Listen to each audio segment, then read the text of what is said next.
your messenger if you type any information from me.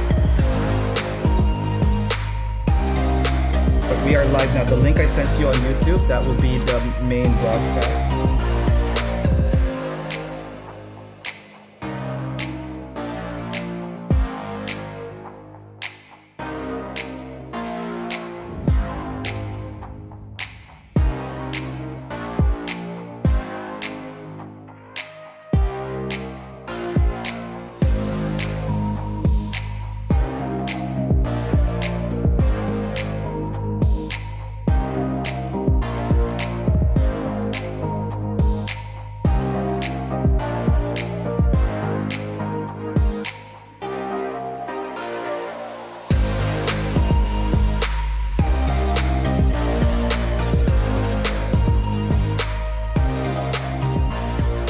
So that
One minute 30 seconds.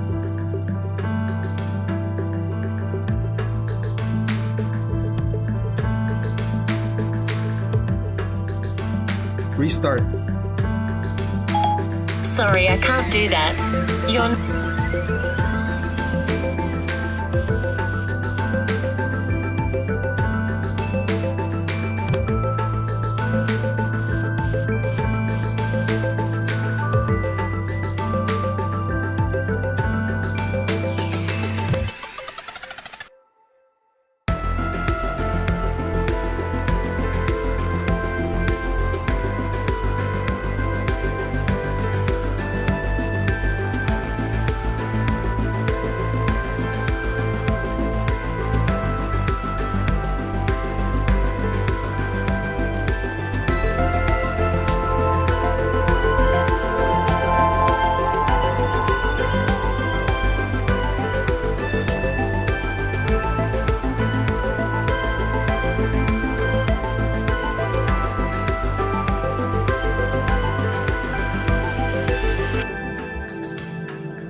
Hi, I'm Don. Welcome to AO Mecha Live.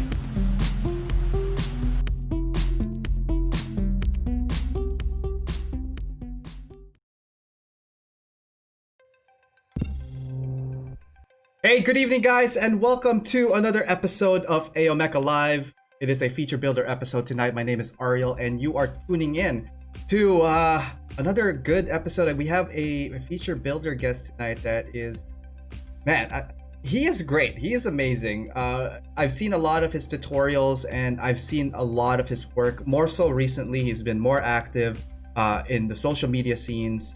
The first time I saw his work would have been around 2008, 2009, when when was it? Like Backhook was happening. This was before GBWC, and it was really great. His work there was the camphor, and oh man, it was such a beautiful kit. I love the color, the schematics of that one. It was like yellow and black, very very like, inspiring. It's something that I've always wanted to do, and it looks really great. So and then later on, actually earlier on this year, he's been even more active on the social media scene, both on Facebook and on Instagram, and I've been following his work. So our guest tonight is Don Suratos. Suratos. Oh my God, can't even get his name right. I need more coffee. That's what's happening. I've been chatting with him the last couple of days just to get this show going. We're gonna look at some of his work. We're gonna look at some of his journeys. But before that, I just want to say thank you so much for tuning in, everybody at YouTube and Facebook. Oh, sorry, not YouTube, Facebook. YouTube and Twitch. I'm still used to saying Facebook. But yes, people from Facebook, welcome to the show. Over at Twitch, I just want to say hi to everybody. We have Louise, we have Tao, we have Vince, and we have Riot tuning in. How's it going? And over at YouTube, we have Rani, Jonathan, Gunpla Tapti, hey! Jonathan Velasquez, and Hasaki Art. Hasaki is here. Welcome to the show, guys. So without further ado, no, we're not going to introduce him because I do have an announcement. In my Instagram, there is a giveaway that's happening right now. I posted it. It's a giveaway for one of these guys. This is the entry grade RX-78-2. So it's very easy to win one of these guys. Go over to our YouTube channel, my YouTube channel. There's a playlist there called Audio Ammo. Head over to my Instagram where I posted the contest and let me know which one of the tracks from the YouTube playlist Audio Ammo you like, and post it and tag 2 of your friends. That way your name was entered for the draw. The contest on that is going to end this Sunday evening, and I'll try to draw it around the same time as well. 6 p.m. EST would be the cutoff date. And you get a chance to win one of these guys here. New entry grade. It's an awesome kit, and that's why I want to share that with you guys, because it is a fun kit. So that's it. Yeah. Let's see here. Okay. Anyways, I'm getting carried away. Why don't we bring Don in? Don, are you ready? Let's bring you in, man. Come on the show, man. Don Suratos, good morning. How are you, man? Oh, still on mute. Did you click the unmute button? Oh, we're having some difficulties. Still not.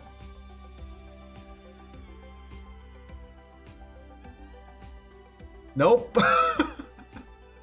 All right, come back to me real quick. Don, when you are ready, just let me know. I'm just gonna talk to these guys a bit while he gets that ready. Sorry, we've been having a little bit of audio issues earlier on, just because like Don is testing out his new headset or old headset, and we were hoping to get that sorted out for him. So while he gets that all unmuted, that would be really great. So Don, if you are looking at this, there's a button at the bottom. Remember, like you did last time, and just unmute that button. And then when you are back, we are going to continue. So anyways, earlier on this week, we worked on a whole bunch of stuff for the backlog builders. We're going to be posting all of those stuff in the Instagram. Last week also, we were joined, last feature builder was Tim Harkins. And this week, we have Don Suratos. Don, can you test now? Are we good? I think it's working now. All right, perfect. Let's bring Don back. Don, good morning. How are you, man? It's morning here. It's nighttime there, right? It is. It's 9 p.m. Eastern Standard Time in Toronto. It must be what 10 a.m. at your time? Yeah. Awesome. Well, welcome to the show. Thank you for doing this with us. We've been kind of planning this on and off the last couple of weeks. Been super busy, but I'm very glad that you managed to make some time, and we're gonna look at some of your journey the last couple of years, on scene and off scene kind of deal, huh? Yeah. Awesome. And for those just tuning in, I just want to say hi and welcome to the show. Simon Lamb is saying hi, Don and Ariel, and Miguel, what up, peeps? And over at Twitch, we have Riot saying hello, and Tao says, guess what he is doing behind the scene. Yep, lots of stuff happening. Don, again, welcome to the show. For those people who don't know you as well or just starting to get to know you, can you tell us a little bit about yourself, your background, the type of work you do? Well, hi, I'm Don. I did Gunpla like around 2008, and then after that, I went away. Basically, I came back from a 5-year hiatus, and then I'm back this year. Mm-hmm. I work full time in my studio as an artist. Last year, mostly for the past almost 4 years, it's mostly illustrations and stuff. So no graphics. Graphics is art. So it's mostly illustrations, fan arts, and stuff. And then this year, it's like 80-90% Gunpla. Gunpla. I Awesome. do this full time. It's fun. It's tiring at the same time, but we'll talk about it. Yeah, absolutely. We have a lot of images to talk about tonight. For your background of work, you mentioned that you are into art. Were you graphic designer? Were you an artist, illustrator? What was your schooling like? I took up fine arts in college. 10 years ago. No, just kidding. Wow. I studied at UP Diliman. Took up Okay. fine art, major in advertising, but never went to an advertising agency. I went directly to with a friend editing videos and stuff. And then eventually during my super younger years, I got a break of directing some music videos. Oh, Like- awesome. Music videos like Dina Morales music videos, ABS-CBN music videos. Like, well, I guess the biggest singer that I directed was Gary V and all those ABS people but that was like almost almost 20 years ago. Maybe Oh, wow. 18, 17 years ago. I But- used to Dude, you're like 25, man. You're like, how did you do that? You time travel. And then after that, I went to a local network for 10 years, GMA. I worked for GMA basically as a supervisor for visual effects and stuff. I would say in my stay there, the highlight project that I did was Illustrado. It's not really. It's basically we had to shoot videos from Intramuros and stuff, and we have to erase the background and make it look like Spain, 1800, 1900 Spain and stuff. So Wow. it was a lot of work. That was the highlight of my stay there.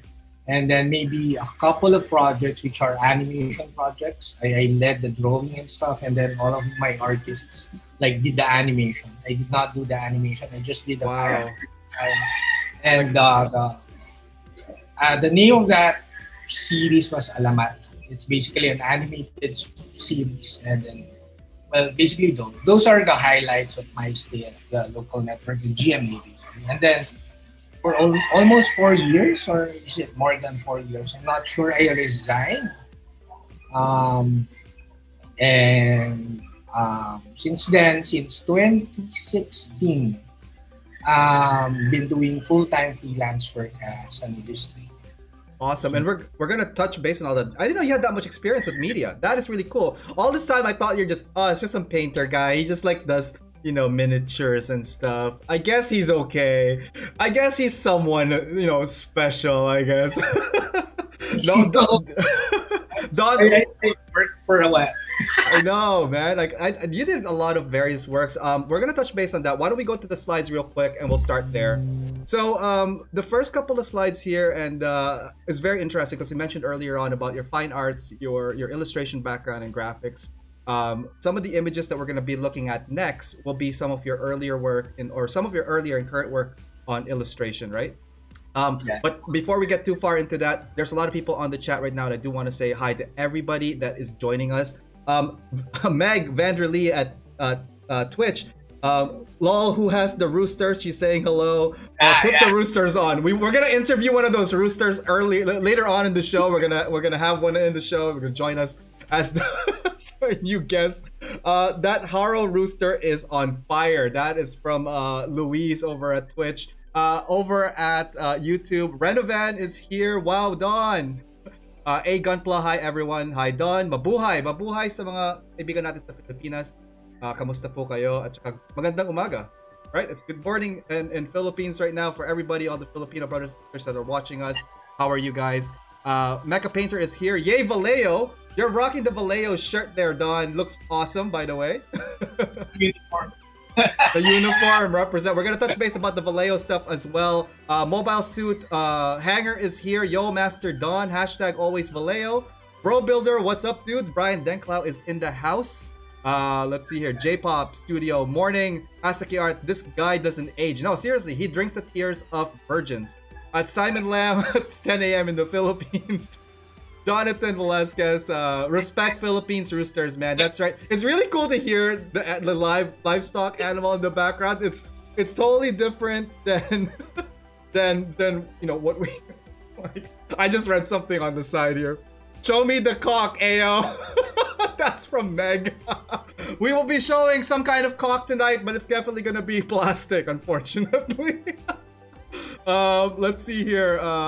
Jonathan, respect to the Philippines. Gunpla Tapti. Usually roosters are the sound of the second son of most Filipino fathers. Oh, that is true. Mecha Dio, hello. Mecha family. How's it going, Mecha Dio? Gundamizer, good morning. And Tapti, yay, I want to see the rooster. Oh my god, there goes the PG rating on this show. We're going straight to R. Alright, speaking of R, the first couple of images here, Don, illustration. Looks awesome. This is the picture of Cat. And what can you tell us about this? Like, what's going on with your art? This was, I think, 2018. I'm not sure. Basically, it's when I was doing illustrations, it's more of mecha sometimes. But to be honest, when it comes to illustrations, I like monsters a lot. But because they're easier to draw, you don't really have to. You don't need rulers and stuff. You don't need nice circles and stuff. So, but BBSN, it's a local shirt company that commissioned me to do a series of illustrations for their shirt designs. So I think it was a couple of years ago. I met the dudes. They're really cool. The dudes from the south. And then one of those drawings was. It's all Gunpla, basically. The Sazabi, right. RF, Samurai, Red Ashtray. We have that later. And then, because of them, I started doing some fan art of mecha stuff for other people. I think I also did one for a couple of Gunpla people. Like a caricature of their faces, and then I added mecha and stuff. So that was like a couple of years ago. Awesome. And they could all find that in your talent that's like talent house, right? Talenthouse.com. Talent House. I think I also have an inactive WordPress.com, which is Suratos art at .wordpress.com. It's a bit inactive, but because I'm mostly doing Gunpla these days, this right. year. But I have 3 websites. So because one's not enough, Don. It's just like taking monopoly of all the other places. The other one is the really old DC23. Mm-hmm. DC23 dash make arts at blogspot.com. That's like my oldest blog. Yep. It's like since 2009, and it's still alive, but sometimes the photos are not active because of photo bucket and stuff. Yeah. If the traffic is too high, photo bucket will like suspend it. Awesome. And for those of you guys want to see more art from Don over at YouTube, in the description I did link his Talent House site. There's a lot more art there, lots of his older stuff as well. Right now what we're looking at the screen, Don, is the fan art. This is what you did for the Gundam Wing. We have Hero Yui and the Gundam Wing from Endless Waltz.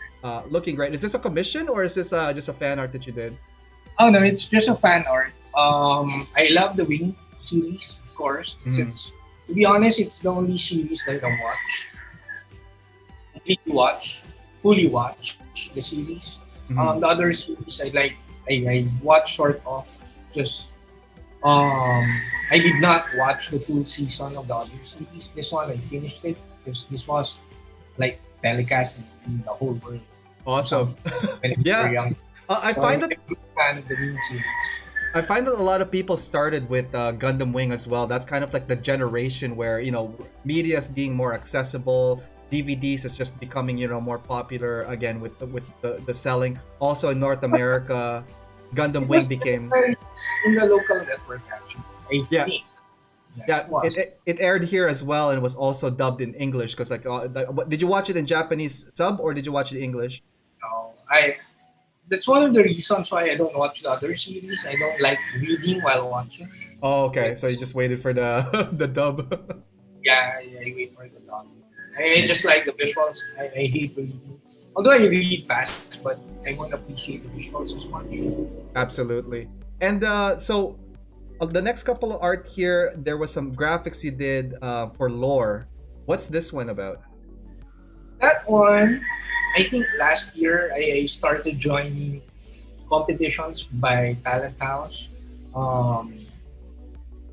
It's not there, but it's at the website. I was a finalist at the Venom movie poster making, and then after a while,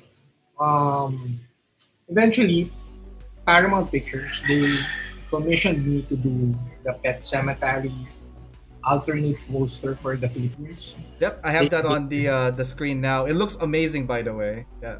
Yeah, they what they did is they selected artists from all over the world, and then you represent your country, sort of, because I'm the only Filipino. I'm the Filipino who did the poster for the poster here in the Philippines, and then during the premiere.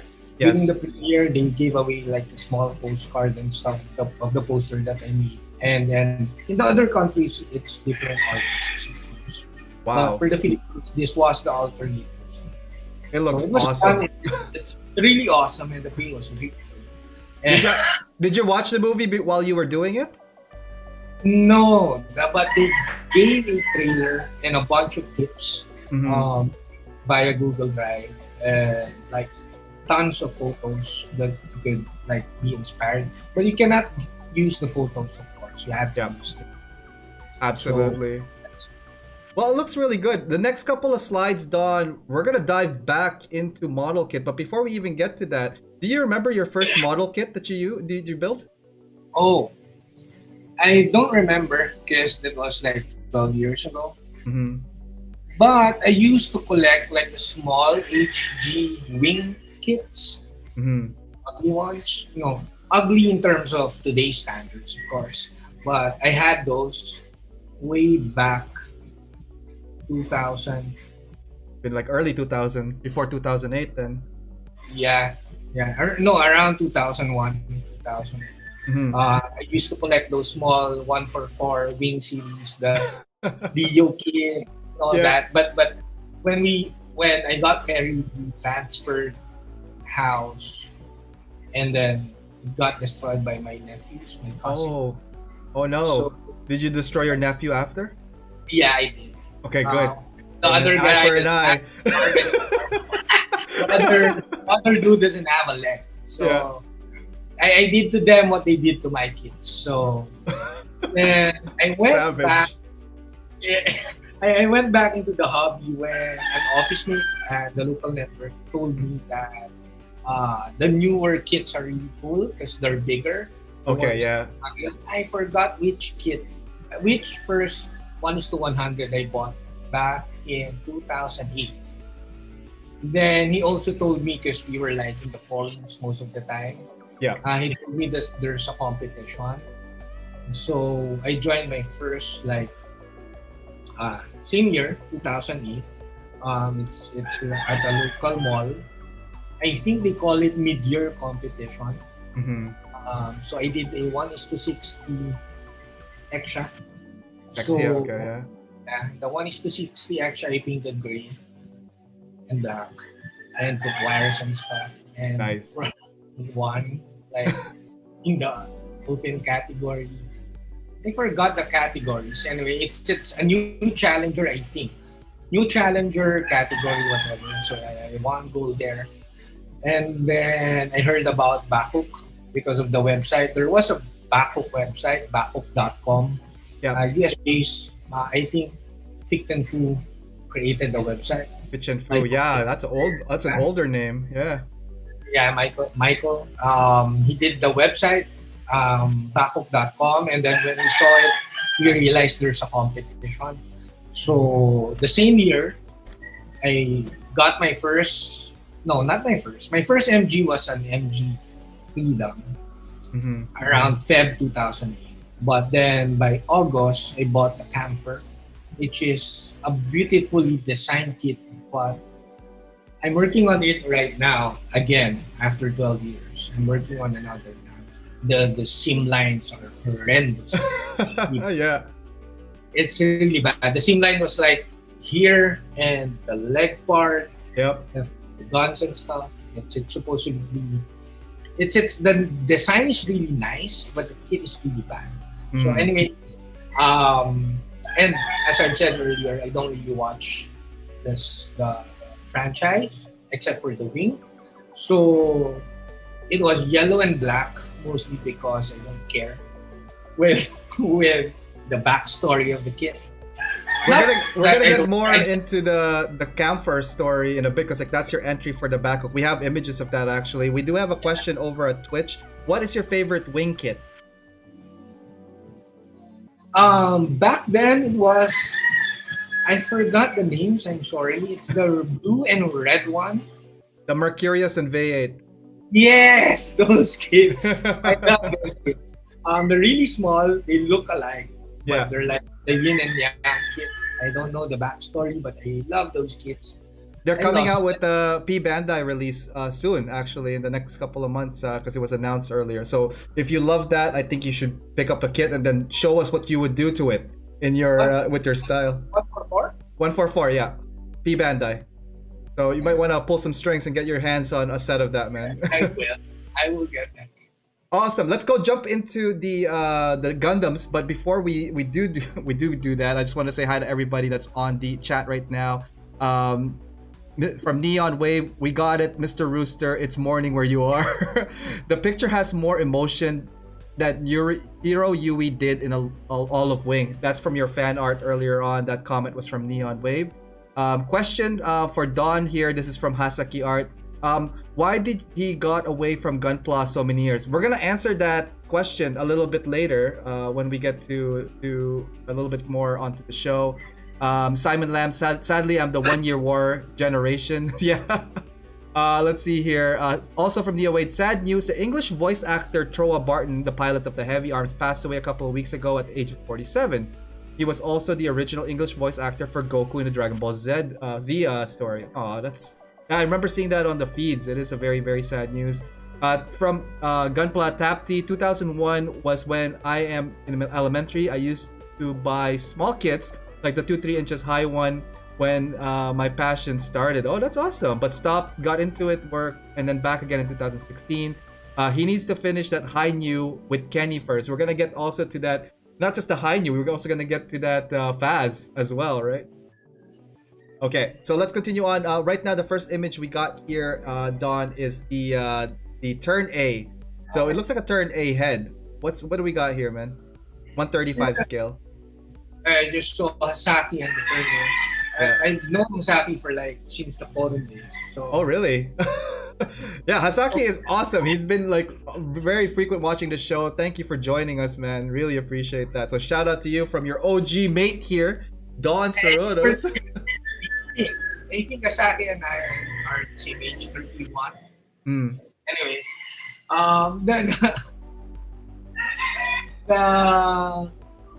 the coin bank is basically an old forums project. We used to be really active at the forums back then.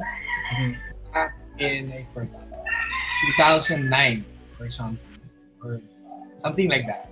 I was really active 2009 when the forums were still alive until around 2012. So the roosters are getting really wild. The coin bank was a group build project.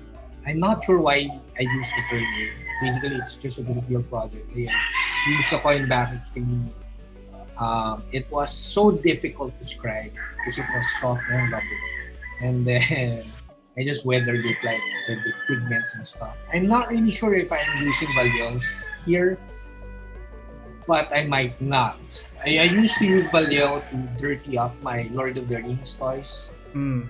I'm more of an action figure guy than a model kit guy. I did not do the tanks and stuff, and I've never done a tank until now. Wow. And I might do next year because anyway, that's another story. Anyway, so this one, it's basically hard to modify because it's rubbery and stuff. So I think I weathered it with animals. It was all animals at that time, which is really bad. I don't recommend it now. You did amazing. And- Is this? You said this is a group project. Did you enter this in any competition afterwards, or this is just more for like a personal showing? No, it was just like a competition, like a group build, like in the forums. So it was started by Eric Yap. Eric's 93. He's a legend. He's a little older than me, just a little. But he's a legend. The guy is a legend.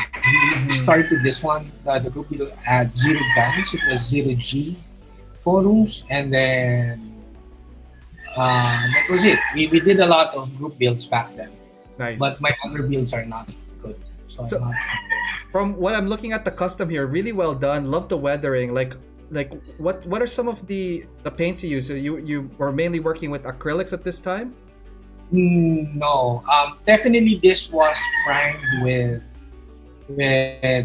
industrial primer, like the spray tan primer,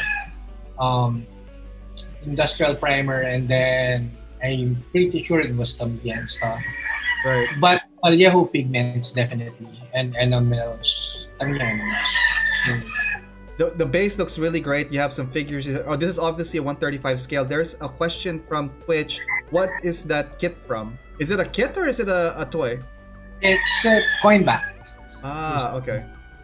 But it's still plastic though, with some rubber, or is it like all rubber? It's plasticky rubber. It's so difficult to describe because when you describe it, it's like it will open up and then it will close again because it's plastic. You can't really scrape it off.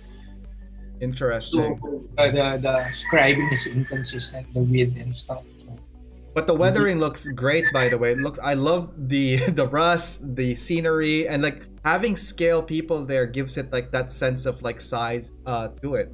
So cool stuff on that. Here's some more detail on the back of it. I love your technique of like, bringing out the rust as a highlight almost. Because sometimes it's also like subdued. This one here, it really pops up, like the orange and the yellows and all that. Was that like something you were developing back in the day, or is it something you were inspired by others? oh no, I'm sorry. the twisty on the mic came off. But anyways, I'm not sure, but I do love a lot of weathering because I used to weather my action figures.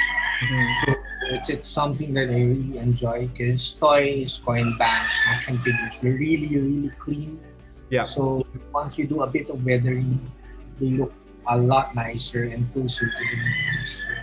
Yeah, no, it looks really good as well. Let's continue on with the story. Fast forward now, we're at Bakuk. Can you explain for those guys who are not familiar what Bakuk is? Do you remember what the competition was like? Bakuk was like GBWC back then. The only difference is I think there were only 12 or 15 countries. I'm not sure with the number of countries. Definitely Japan was not part of Bakuk. They're not joining. That I could remember. So it was Malaysia, Singapore, Philippines, US of course, Canada. I'm not sure. I don't think Canada was. I'm not even sure if US was, but like again, I'm not. Italy was there. Yes, if Italy Italy's was there. Yeah. Vietnam, I think it was 12 countries or something. Lesser countries than GBWC. But the usual countries are there. That's where I met, like, some of the guys are not active anymore. But there's some of my really old friends from the hobby. That's where I met them. Because when I entered this one, luckily, I always say it luckily because it was my first backup Yeah. competition, and I got lucky and won in the Philippines as the champion. It's really old stuff. What I did is I don't even know the backstory. I just got the Xeon because it looks cool. I'm really excited for the RG Xeon. But this one, I like the Xeon. But when I built it, it's too plain. So I decided to battle damage it. And then I put the camphor on top. And then he's holding like a jar as Nabo figure. And then the title is Kudeta. Backup was like GBWC basically, but it's held in Hong Kong at that time. Lesser countries, but the championship was in Hong Kong, which is really awesome. And then after winning in the Philippines, I had to fly to Hong Kong. And it was surreal when they were like announcing the winners. I was like, okay, I lost. I'm not expecting anything because the kids were awesome. There was like a GL strike from the US, from Matt Rosette, a really cool kid from Malaysia, from Ray Loke. I'm sorry I forgot the other names of the guys, but those are like close friends even after the competition in the forum. So, anyways, and then after that, after going back from Hong Kong, I became active at the forums because Ray Loke was like an admin at Zero. I think he's still active at Facebook, but he does really cool miniatures of Japanese scenes and stuff. I doubt he does Gunpla these days, but he still does modeling, a lot of modeling. So I became really active in the forums after Bangkok, after this competition. So a lot of people are probably curious, and I'm curious as well, like what type of like modifications or like color schemes and all that stuff were you thinking of when you started this project? Do you remember like what your vision was when you're working on this? Because I'm a huge DC fan, not because that's my name. Because my full name is Don Carlo, so it's not because that's my name, but I'm a huge Batman fan. So basically, this is inspired by Two-Face, obviously. Okay. So it's yellow and black because you can't go wrong with yellow and black. So, but the black was too black, so I painted a few gray parts. To separate it asymmetrically. The reason why it's so asymmetrical in terms of the panel lines, because I don't know how to do it symmetrically. So I don't know how to do this. It's basically a lesson for everyone. If you're really you're really into joining or into winning the competition, focus on your strengths and somehow do away with the weaknesses for that moment, for that year, for example. For example, for this one, I don't know how to do symmetrical panel lines. Yeah. Heck, I don't even know how to do good panel lines at that time. So I just do the few, and then lots of holes, because holes is like so easy to do. Right. And then I kit back the guns at the back were like Kotobukiya guns. I don't know what kit it is, but the gun, even the big gun, is from Kotobukiya. What scale is this guy, by the way? Do you remember? Is it a master grade or is it a high grade? Master grade. Okay. Master. I love how people detail up 144s and HGs. But at that time, honestly, even now, I rarely do HGs. Because, or HG, the 144s. Because I tend to like neglect to paint them after. I just find them too small. So I tend not to. I tend not to finish them. I like them snap fit. When I snap fit them, I enjoy the build and then post them. But I rarely paint 144s. Nice. So, And there's more photos of this if you guys check out DonSuratos.com and his blogs as well on other forums. I actually looked this up. I had to go find this because Don doesn't know where his photos are. But it was easy to find online. Don Suratos, MG Camper, like DC23. A little bit of background. I was kind of curious. DC23 has been like your tagline. What's the story behind that? Is it like your initials or is there more to it? Yeah, the DC is basically my initials. My name is Don Cardinal. Then the full first name. So it's DC. 23 is my birthday. So I'm August 23, same birthday as Kobe. Nice. This year. But he's 1 year older.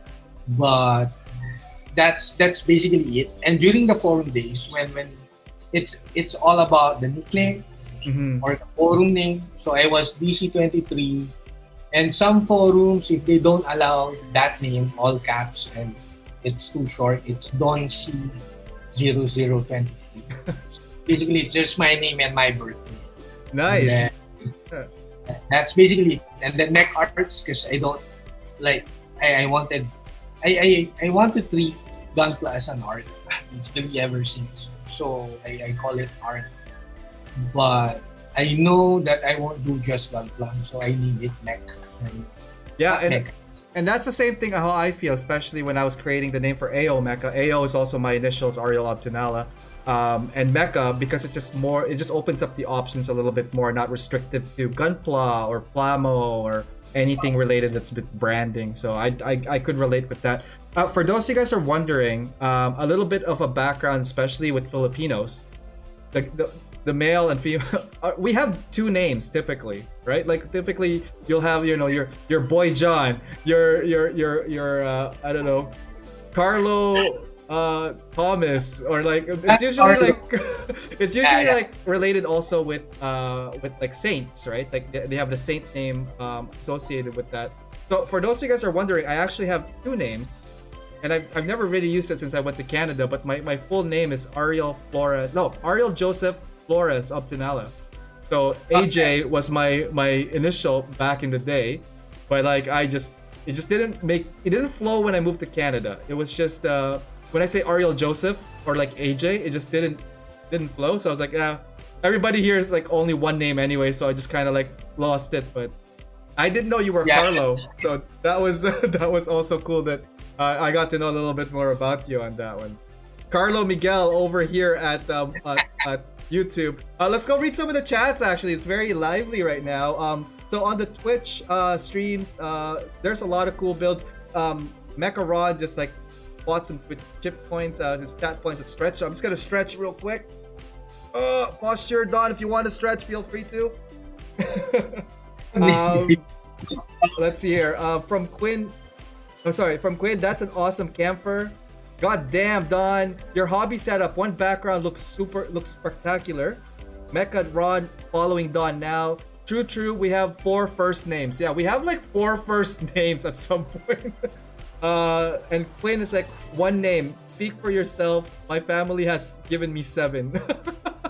That's from Quinn over at Twitch. Now at YouTube, let's see here. Hasaki, he's saying that like the rooster's going crazy. Hell yeah, Don the man.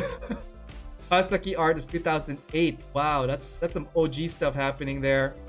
Let's see here. Devery, Ariel likes it because it's orange. He was referring to the camphor. I personally love orange. Anything within that range, the yellow sunburst orange all the way to like the dark red orange. Love it. That's why, yeah, I did love that entry of yours, and that's what caught my attention. I'm like, that's a really cool camphor, because at the time I was also building a camphor. I saw another cool one with like red and white. I saw another one that was like all metallic blue, but yours with the asymmetrical view, Don, that caught my, I remember that very, very clearly when I saw that. And let's see here. Bakuk was pre-GBWC, the Mac forums, MAC forums. I'm pretty sure I like ventured there a few times as well. Let's see here. Travis Chaos, evening y'all, and Bro Builder, yo, I'm motherfucking Professor Laser Hands. Yep. Bro Builder joining us. Brian, man, how's it going? And Travis, haha, evening Professor. Professor in the house. let's continue on with the story. Let's do this and the next slide, and then we're gonna do a quick break. This one here is called the Graveyard Dawn. What? Lots of stuff happening here, by the way. It's very, very detailed. I learned a major lesson there in terms of that. The audience, it's raining hard here now. Oh, it's raining hard? Your audio is starting to fade out a little. Yeah, it's raining really hard all of a sudden. Please whispers on quiet now if you're really wet. Can you adjust your mic to see if it's closer to your head? There. Is it working? Better, way better. Okay, let's try that again. You said there's a lot of details on Graveyard. Yeah, the Graveyard, the main lesson, I'm sure it applies to BBW, is that I enjoyed the diorama, which my audio is not here. Yeah, it's still kind of breaking up, Don. Oh no.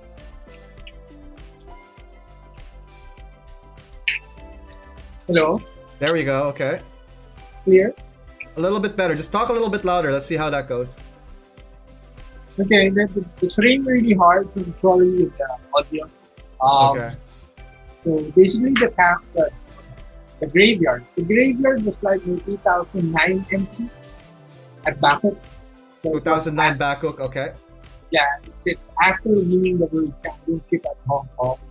So I was really focused on outdoing the caster.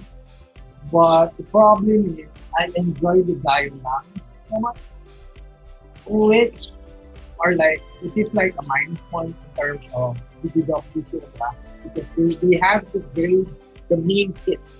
The main kit is an infinite justice and infinite. Okay. Sorry, let's see if there we go. Can you talk a little bit? Sorry, I know there's like a little bit of rain and distraction for the. But the audio is okay. It's kind of weak right now. Okay, this one. This one, there we go. Okay. I have to keep it closer to my mouth. So basically, I overdid the dial, and I got silver for this one. We did not win and go to Hong Kong in 2009. Yeah. Tell you what, Don, why don't we take a quick break? Let's see if we could fix your audio. Maybe use your mic from the monitor instead, if we need to. But anyways, guys, why don't we do that? We're gonna do a quick break on this segment. We're gonna talk about side 6, and when we return, let's see if we can get Don back up and running. Be right back. Hey guys, thanks for tuning in to the stream, and hopefully you guys are enjoying the show so far. I just want to let you guys know about an amazing online community that I'm part of, and it's called Side 6. Here, you'll find like-minded modelers and hobbyists who enjoy the mecha and gunpla genre. We encourage posting of whips, projects, and tutorials to help each other move forward in our hobby and in our community. We are always open to new members of all skill levels, so come check us out at facebook.com/groups/side6. We also have an Instagram where we feature members' works, and you can find that at instagram.com/side6_mecha. For all new club information, resources, and news, you could check out our website at www.side6.club. All right, let's get back to the show and see what's going on there.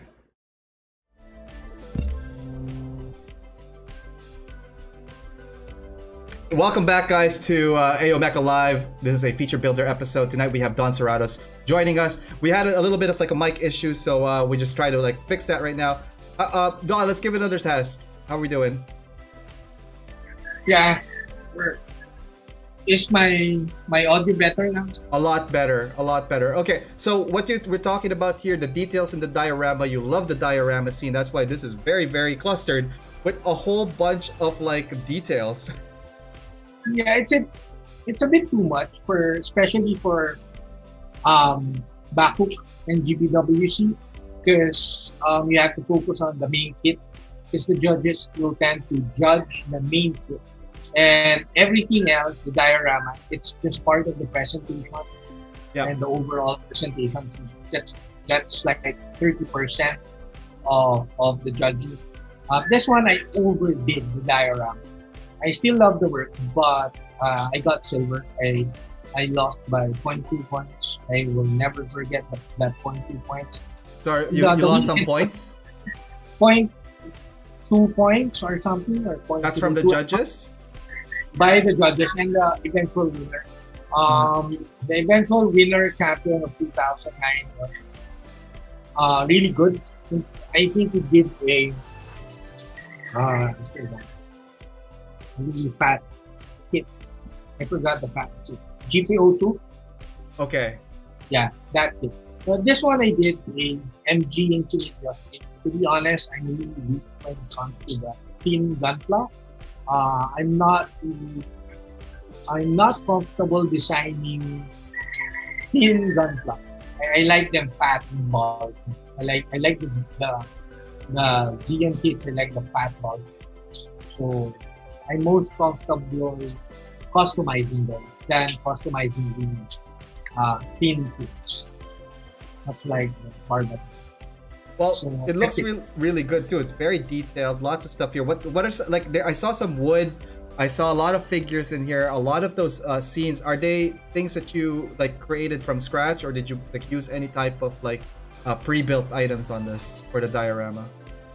The diagram itself is made from like a ton of styrene stuff, like really thin rods and stuff, and then a bit of toothpicks for the diorama. But the figures are whole scale, like for the train stations. The train hobby, it's 1:87. If I'm not mistaken. It's whole Nice. scale. So it's the nearest to 1:100. So you got this from a train set? I got it from Hong Kong the previous year. So I went to a hobby shop at Hong Kong. They have a lot of stuff for trains. Yeah. For the hobby, the train hobby. So I did a lot. I got a lot of figures this figure. Nice. It's really cool figures. It's okay with 1:100. Yeah, I mean it's pretty close. 1:72, 1:100, maybe like a very couple of millimeters off, right? The next one. Works well with PG. Works better with PG. The next photos we have here, this is from a custom kit bash from the looks of it. It looks like a Nightingale meets a Quibbly meets a Sazabi. What's going on here, man? This one is an NP again for Bako. But this time, this was the question by Hasaki. Well, anyway, for this year, this was 2010. My third year in the competition, of being active in the competition. They announced that because I won at the mid-year, I won a couple of times, whatever, I can't join the open category by 2010. So this is 2010 now, the year? Yes, it's 2010. I'm no longer at that year. By that year, I'm not allowed to join the open category, which is a real bummer. This is Bakuk or before GBWC? Before, it's still Bakuk. Still Bakuk. I'm pretty sure it's still Bakuk. Bakuk 2010. And then they informed us, I forgot how, that I cannot join the open category anymore for Bakuk because I won a few times already. Yeah. But it was fun competing with the previous champions. So multiple time champions before me were like we were like 4 in that category. We call it expert category. Okay. There was like 4 of us competing in that category. I won gold. I was lucky again to win gold. So, but I did not fly to compete at Hong Kong because it's an expert category. So it's not the open category. So when you meant open category, it doesn't matter if there's like it's open to whatever scale, whatever you used on it. So it's basically very abstract, right? Or what's the difference? My question would be, what's the difference between the open category versus the expert category? The expert category is for participants who won Bakuk like more than 3 times. I at that time I exactly won like 3 times. 3 times winning Bakuk? Holy cow. Yeah, but the mid-year and then Bakuk Philippines Bakuk World Champion 2008. So that's 3. And then Bakuk Silver 2009. Wow. So that's 4 times. So in 2 years. So they did not allow me for 2010 anymore. It was a bummer. Let others win, man. You're taking up all the trophies. Other people want to win too, you know.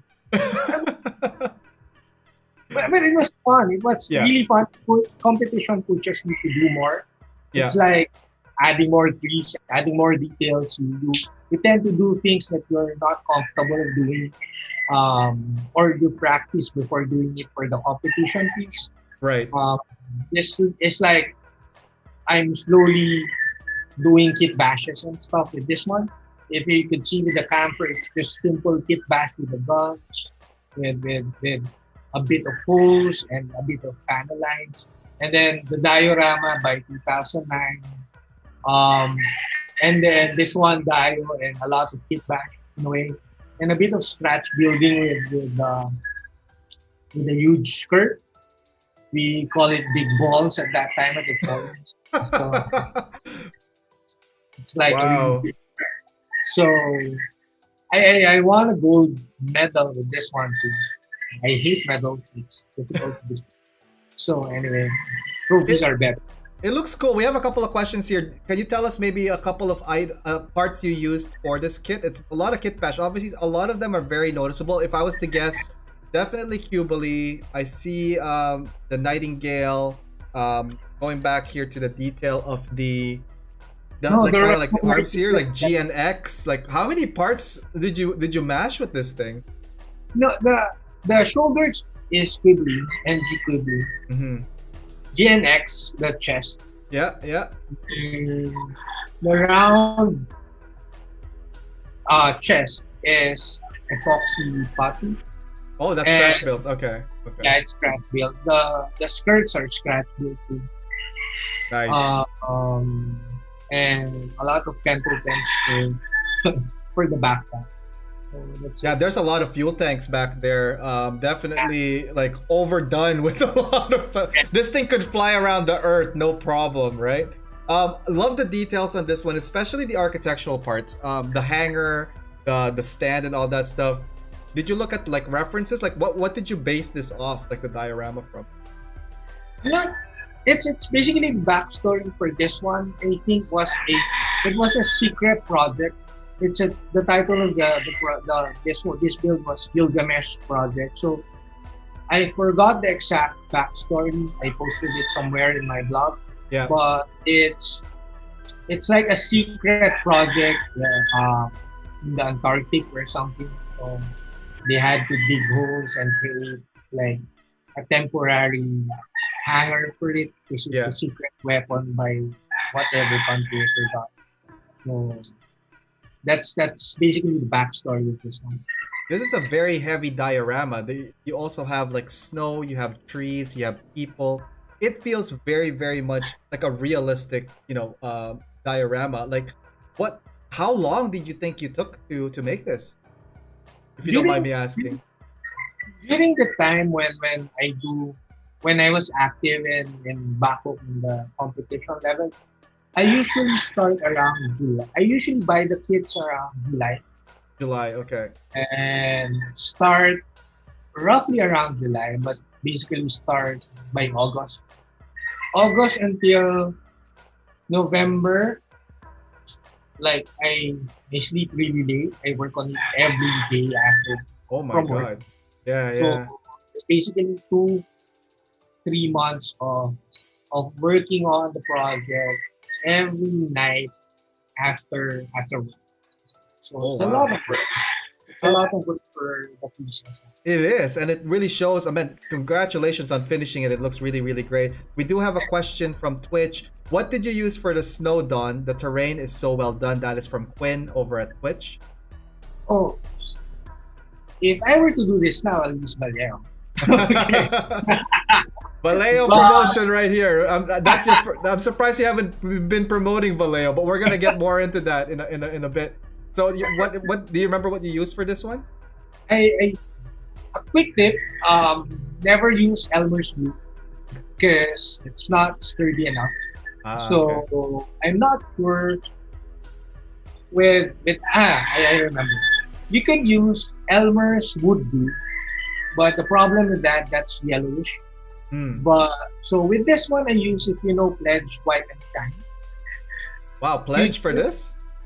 Yes, you know Future, right? Isn't that like a buffer? Yes. You mix it with talcum powder Really? Okay. into a creamy, like whatever, like a creamy. How do I describe it? Creamier than milk, really creamy. So almost dry for the first application. Then after you applied it, you mix a thinner mixture of Future Pledge White and Shine and talcum powder. Talcum thinner powder is for mixture so itching, for itches, right? Talcum powder is something you would use for itching. If that- you're yeah, itching. yeah. Okay. Baby powder. Baby powder, because like I don't think we have that here in the North America. I know it's a Filipino thing that we have like the itching powder and stuff. I'm not sure. I'm not used it here, so I know the name because when I was growing up in Philippines, like that's something that they would use to like, oh, you're nangangati si si Arielo, nangangati siya, oh. Bagyan mo nga ng powder. And then it's like, sorry, when Ariel is itching, give him powder and it's talcum. That is awesome. So hopefully, so you mixed it there, you let it dry, and then you layered on top of it, right? Layer another thinner layer on top of it so that it looks more realistic.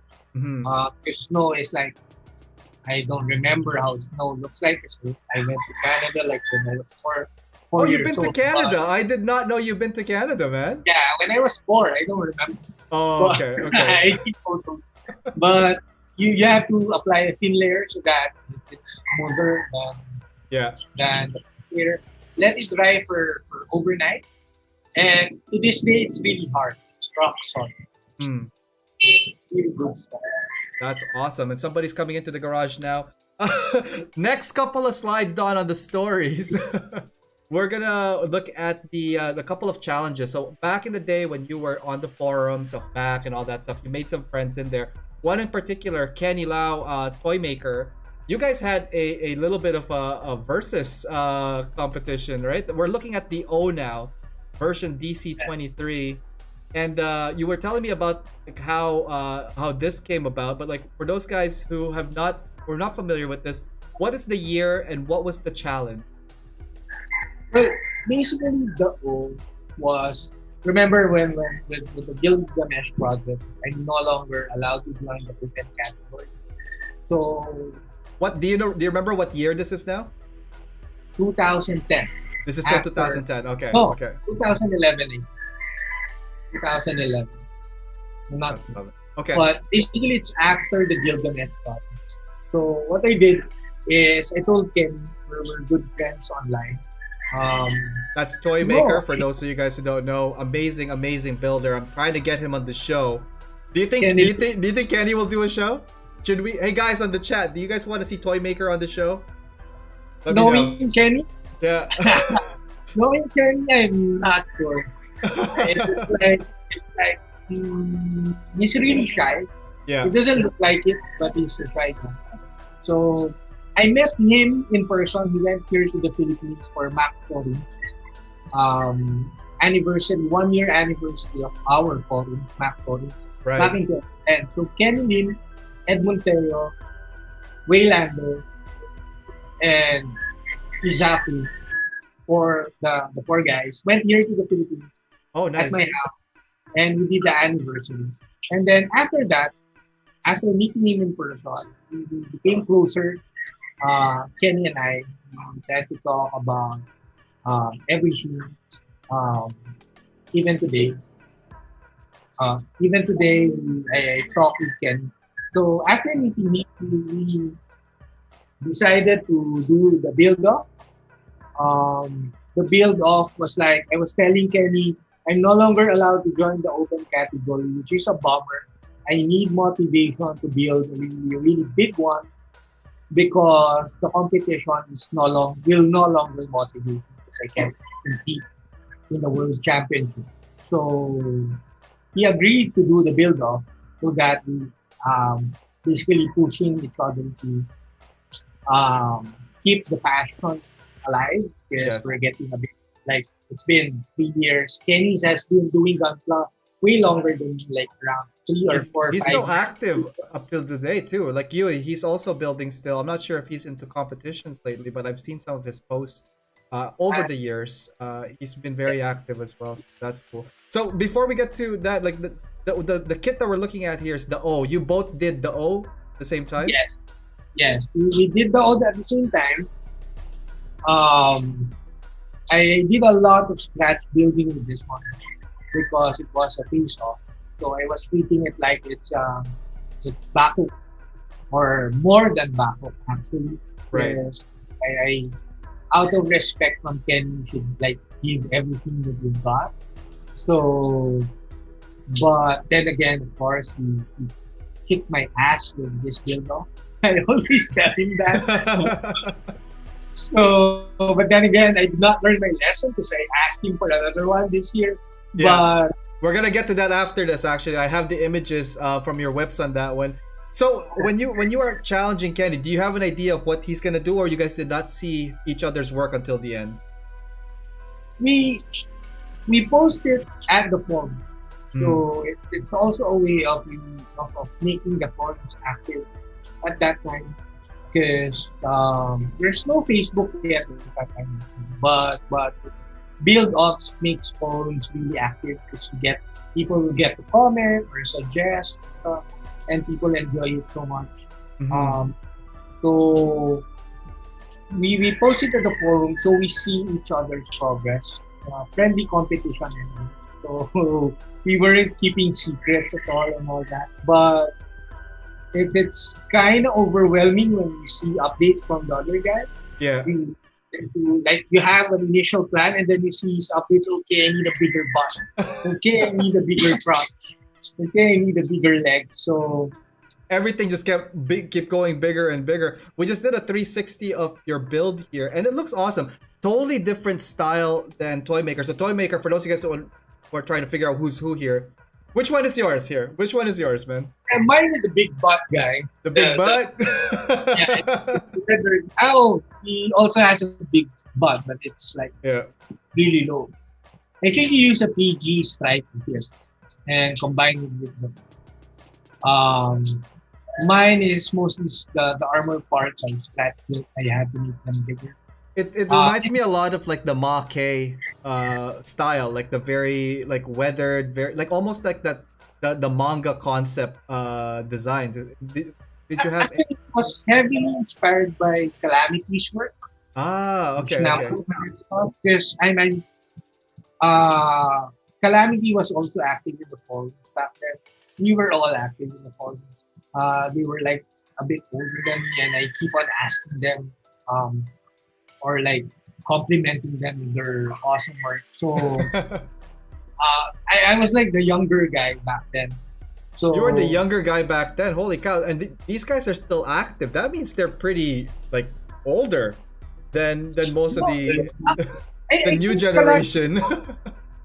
Calamity's like 4 or 5 years older than me. Just older. Kenny's like a year older or a couple of years older. Yeah. But they started Gunpla way back, way early.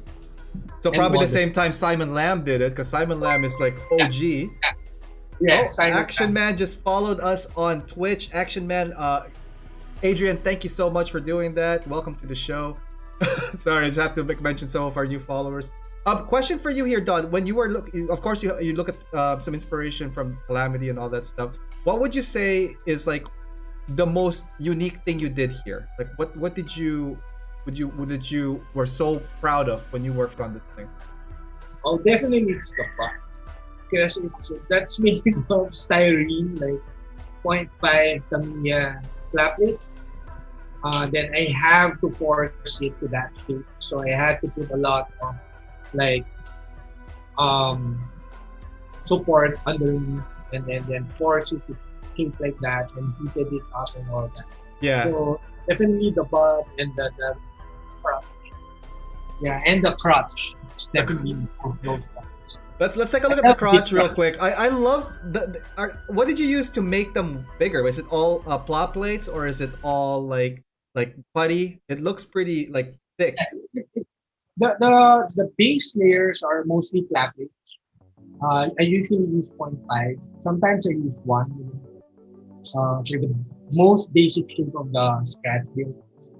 And then I layer it with putty. Putty. No, Okay. not Tamiya putty. I use the 2-part epoxy wood putty. I forgot the industrial grade stuff. So, Mhm. and then sand it a lot. And then I layer the Tamiya putty. But Wow. now I think it's Vallejo. Now it's all Vallejo products for you. Everything that's like texturing, from weathering, and all that stuff. Did you? Okay, so my question is, who won this competition? Who won the versus? Unknown. Unknown. That means you lost. You're a loser. You're such a loser, Don. I wish I can even ever. I met him this year when I went to that pigeon and then to kick my ass with the O. But he always tell me like a good guy would. Kenny tells me that no one lost. It's a win for both of us. But it's actually a joke because there's no win in terms of this build up. It's a win for the forums. It's a win for the community. Yeah. So many people followed it, and hopefully a lot of people were inspired with the build and all that. It's basically the focus, and it's both of us pushing each other so that we make something like this because we're not motivated enough for the competition. No, it went really well, and again, congratulations on even doing that, pursuing your passion, even though you have been sidelined. Now, a lot of people were probably asking, like, what you were doing when you were sidelined. Like obviously that kind of hurts. Like I could only imagine what was going through your head, when you feel that. For me, I'm like, if I ever get hit by that, I'll be like, yeah, I accomplished some stuff. They're just giving me some roadblocks because like now they have to catch up. What were some of your initial thoughts, if you don't mind me asking, when you got that message? You're like, hey, Don, sorry, you've won too much. Can you not play for... How many years were you in hiatus from that you were not allowed to come back for? After this though, I think, but this is just my theory. After this build off, I tried to enter the O to Backhook 2011, or was it GBWC 2011 or 2012? I think. I'm not sure, but I tried to enter it in a Backhook or GBWC 2012. I kind of played around with the rule. I asked a few people if it will be allowed. I don't have the receipt, but I only use original Bandai kits. But in the Philippines, up to this day, you have to have a receipt that you bought the kit at the mall, so that you could enter in GBWC. So it's a proof of purchase before you could enter. Proof of purchase. Yes, before you could enter the competition. So what I did, I bought a new kit, Right. like a Verka, because they don't have the O in stock. Because it's not really, it's a semi-rare kit. Yeah. So I bought the Verka Suzabi for this one, same price, and then tried to enter it at Baku or GBWC 2012. They did not allow me. So it was unfortunate, and basically it sucked up all my passion for the competitions, because the year before that I wasn't allowed to join the open category. I was delegated to like the expert category with just 2 years of experience, which is a bummer. Because I'm now expert at that time. I'm just really enjoying the hobby. I've been doing it for 2 years. How does it make me an expert? So, and then for the next year or a couple of years after, this one, the O was not allowed to join the competition. So after that, I started to like paint miniatures. I started painting miniatures. I enjoyed it so much.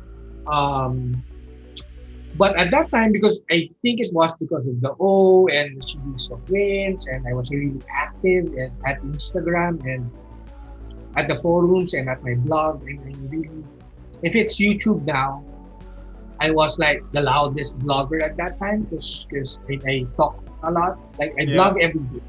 I really blog every day at the office at that time. So to the point like at back my blog that has reached like 4 million views at that time. So you need to tell me your secret about that because I need to know how to get 4 million views on mine. no, my YouTube is semi-dead, but I used to blog a lot. I think it's about consistency and posting a lot of content and stuff, even on YouTube. So speaking of content, we're gonna continue on the story, Don. We're gonna go back to this because there's like obviously those time gaps. We're gonna talk about some of your miniatures. Up next here, just a couple of photos. This is your upcoming versus with Kenny. This is like almost like a part 2 now, with the Faz, full armor double Zeta. Yes. So what happened here? Did you just say, "Hey Kenny, I want to take you on again," or? I messaged Kenny. I was like, Kenny, I'm back to Gunpla this year, and then I want to try to kick your ass again. So friendly competition here. Yes, please give me the chance to kick your ass this year. And then he said, "Bro, I'm basically retired." So I was like, "No, you cannot retire on me. I just came back." So I'm really thankful that he agreed with the verses, but I did not know that he was semi-retired. It's not before this year. And then I pushed him to do this, and then I said, but this time we're going to meet after the build-off. We're going to actually face off the kits instead of unlike the old build-off. This one I'll fly to Singapore and we'll have a face. Well, when we're allowed, obviously we didn't know that the pandemic was going to hit worldwide, right? But the pandemic happened, so we put it aside for now. Mm-hmm. It will take a bit of effort to push Kenny to do it again once the pandemic is over. Because he's into painting miniatures and stuff. Couple of things before we continue on here. Awesome whip. We're looking at some of your whips. I want to talk to you briefly about those. But quick shout out to Jonlyn. She just cheered us on Twitch, both you and I. So thank you for that. Thank you for the cheer. Welcome to the show, Jay. Also, Adrian, Action Man 32. He's saying that like he never knew that the Faz means full armor double Zeta. Thanks, Ariel. So I thought it's common knowledge, I guess. I don't know. Over at YouTube, Hasaki Art, Calamity is older than us. And Simon is, Sai, yes, I'm old. And then Hasaki saying, they were like, damn it, you are the one now. Oh, man. Briefly, I just want to touch base on some of your whips here because obviously it's still going. We want to be surprised by it. What is your vision for the Faz? Like, what are you working on here? Well, I don't really have a vision. I just want it to be really bigger than what it is right now. But this thing is already huge. You want it to be bigger? Yes, I want it to be really bigger. Like the concept is like a mothership or something. Okay. And I'll have like small 144 kits. I'm not sure what to use yet, but it's basically like a mothership of sorts. Oh, and then you're gonna use the high grades as like it's escort or something, right? Yeah, escort. Nice. So Kenny's work is very unpredictable. So I have no idea what to do. Have you seen any whips from Kenny, by the way? Just a bit of detailing on the chest part and the head part. So not my design when I designed Gunpla, the main difference with me and Ken is that he works from like, I think he works from top to bottom. Like he works on a specific piece, like he works on the chest, so he'll try to refine until he see what he wants. Right, okay. So what I do, I do the first couple of days, I just put it in front of me and put a lot of stuff and then see if it works. And then sometimes I even do the parts already. Okay. of kit bashes. And then once I like seeing the overall look like for you see in the script, I have the Katria repair stuff. Yeah, there's a lot. I was gonna say the Kshatriya repaired like the giant fuel tanks. Like this is gonna be huge. Like it looks heavy already. We're not even complete yet. Yes. So it's a mothership. It's Mhm. a huge fuel tanks and then a bit of. So once I put everything together, then I will detail them up all at the same time. Like if I detail the legs, I'll detail the other leg. If I detail the tank, I'll detail the other tank. So it's going to be once I kit bash the whole thing, I'll do the detailing later. Wow. So basically finishing up on it. It's looking really great, and we can't wait to see that. Do you guys have reset the timeline or when you guys are expecting to get these things completed by? I think if Tetsujin 2022 pushes by Feb 2022, then that's 2022. like, Holy cow. yeah, they canceled Tetsujin 2021, Yeah. which is on this coming Feb. They canceled it because of the pandemic. Yeah.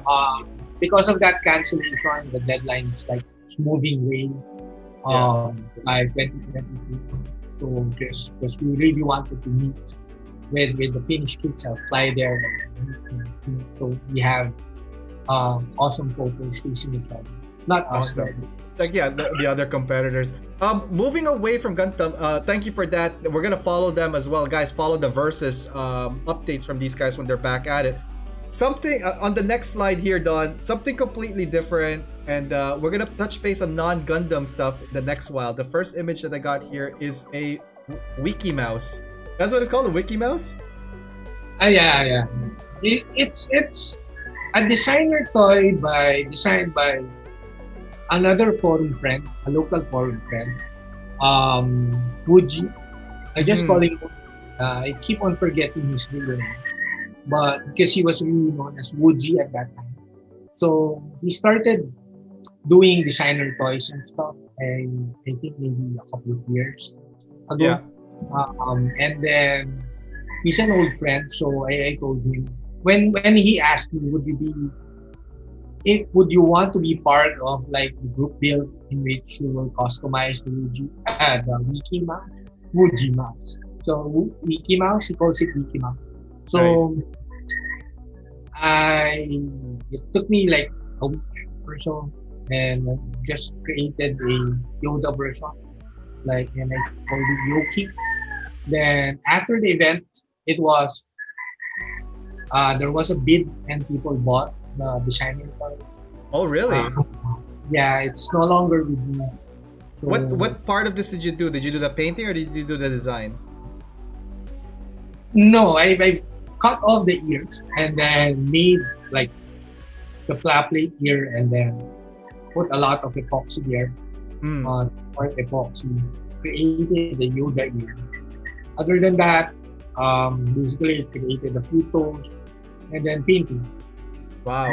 And yeah, it's a quick, fun work. And it's it also was numbered. It's a limited release here. Yeah, it's a one-off basically because Mark Christian, the champion, 2017 GBWC champion, also did one. Oh, okay. So there were a lot of, I think there were 20 or more artists who did versions of the music. And it was auctioned off at Art Toys Philippines. And I think all of the designer toys were sold off. Mine was sold. I did not get the name of the buyer, but it's not with me anymore. Yeah. Well, no, that's awesome. And hopefully, if you guys own that, let's take some photos. I want to see what those things look like. The next part here, we're going to start talking about Vallejo. There's a lot of stuff here in the next couple of slides for Vallejo. And you are sponsored by Vallejo for a couple of years now, but like obviously not officially or can be told to the public. Can you tell us in like a brief history of your relationship, of how it started and where we are at now with Vallejo? I started using Vallejo the model colors, a bit of the washes. Way earlier to like put dirt on my Frodo figures, my Lord of the Rings figures. Because to be honest, Vallejo was only good with dry brushing and a bit of washes at that time. So they don't even have airbrush paint at that time. So, but I use them for the action paint. And then eventually, I think by 2011 or 2012, I think I painted the O with Vallejo already. So it was 2011. I messaged Vallejo at Facebook and asked them if they would want to sponsor me. I have a blog. I get 50,000 people visiting the blog every day and stuff like that. It's like a pitch to them. And then luckily I talked to, they don't have like marketing stuff at that time. So I directly talked to one of the brothers, the Vallejo himself, like one of the sons of the founder of the thing. So they liked the work. So they sent me a few paints, like a shoebox paint, just a few paints. And then every year since 2012, they send me boxes of paints to play around with. But I can't tell people that I'm sponsored at that time. Okay. Basically, it's just like, here are some paints, enjoy using them. If you want, you can show it at your blog or whatsoever. So basically, they just send in a few paints once a year. And for you to try out, yeah. Yeah, to try it out. But for back in 2016, they were developing mecha colors. Mm-hmm. The paints for Gunpla. So they sent me samples. It's somewhere there. I think I still have a couple of bottles. Sample doesn't have a label yet. It's like paint for mecha, something like that. So I tested it, gave them feedback about it, and then after a year, they gave me another sample. They developed it based on the feedbacks, and then tested it again 2018 and 2017, and then gave them feedbacks. Yeah. And then I totally went into hobby hiatus by 2017. So eventually it was released, I think 2018 or 2019, I'm not sure. So that's it. I helped with the testing of the mecha comics basically back in 2016. It took them like more than a couple of years before releasing it to the market. Yeah, it was pretty new. I remember seeing the line come up finally in North America in the last maybe 2 years, I'd say, or year even. And I personally have not used it. We're gonna get to some of your work next because now we're caught up in the timeline. And congratulations with your sponsorship with Vallejo. I think you've been doing really well in advertising, and not only advertising, but showing examples of how to apply the paint, and on top of your tutorials, which we will get as well. Let's just do a couple of messages here from the streams. There's a question, or a couple of comments on the YouTube from Vince, Fast Dendrobium. Full armor, double Zeta Dendrobium. I think that's pretty big. I think we could get away with that. From Chris Pabs. First off, hi Chris Pabs, welcome to the show. And he's asking, Don, where in the Philippines are you located? I think I know Chris Pabs. Chris Pabs owes people money. That's why you probably know him. I'm kidding. No, Chris Pabs is also a fellow, I guess, USAG as well, and also a builder here in North America. He's from the States. Okay. But he is Filipino too. Represent. I live in Caloocan. Caloocan. There you go. And we live a lot of boosters around. There's a comment here from John Lynn over at Twitch. First off, is that chicken in the background noise? And I said yes. The chicken owner life struggle. Right there. Hashtag chicken owner. Hashtag struggle. Vallejo is great. I use them on all my tanks and Haros. She is also an awesome builder, guys. Go check her out. She also has a store online. She's just amazing. Check out her stuff as well. From Quinn, Mecha Tester. That's awesome. Love the line. So Quinn works at a hobby store here, and he has access to all these paints. I'm pretty sure he picked up a couple for himself, especially the Vallejo. This is the same store that I pick up my paints to locally. Jonathan is saying Chris owes me money. Don't lie. And over here, oh nice, I'm Bulacan but born in Baguio. Igorot for life. So Chris Pabs is Igorot. I didn't know you're Igorot. That's awesome, man. Vince here. Dawn is just near us in North Caloocan. There you go, Vince, right there. Your fan over here at YouTube. Why don't we talk a bit about the next couple of slides here, Dawn? Some of your work, just kind of like high level points of what we're doing here. This one here is a very unique figure. I think this was like a resin cast of like the four-arm monster mech. Wasp. The wasp? Yeah, the wasp, yeah. It was designed by Kios Mason. It was a gift by Ken. Because those are expensive stuff. I could only imagine, yeah. Like, so did you use Vallejo? You're using Vallejo now in the next couple of slides, right? Yeah. It's a gift from Kenny when I went to Tetsujin this year, Feb. He gave it to me as a gift. So I used it as a Vallejo project. So I can't really show much of my other works. I've actually finished the Dead Side, a couple of Zakus and stuff for Vallejo. Yeah. But basically, they should be the one showing it online. Not online. It's going to be. I'm working on like some paint sets for Vallejo. Basically, the whole year, I've like designed some paint sets. Like for example, for the Wasp, there will be a paint set coming up. Just all the paints that I use for the Wasp. Oh, so it's like they're gonna use this as the example. Of all the paints are in this set are based on the painting you did on this one. So, wow.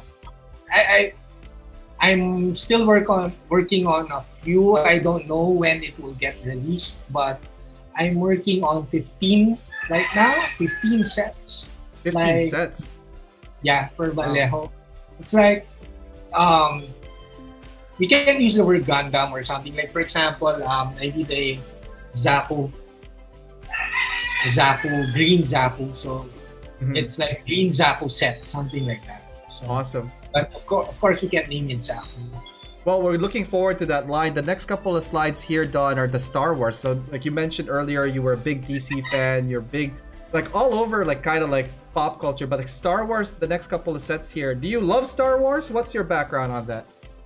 Star Wars is my 2-year-old. Not 2-year-old. My cousin is 2 years older than me. Is a huge fan of Star Wars.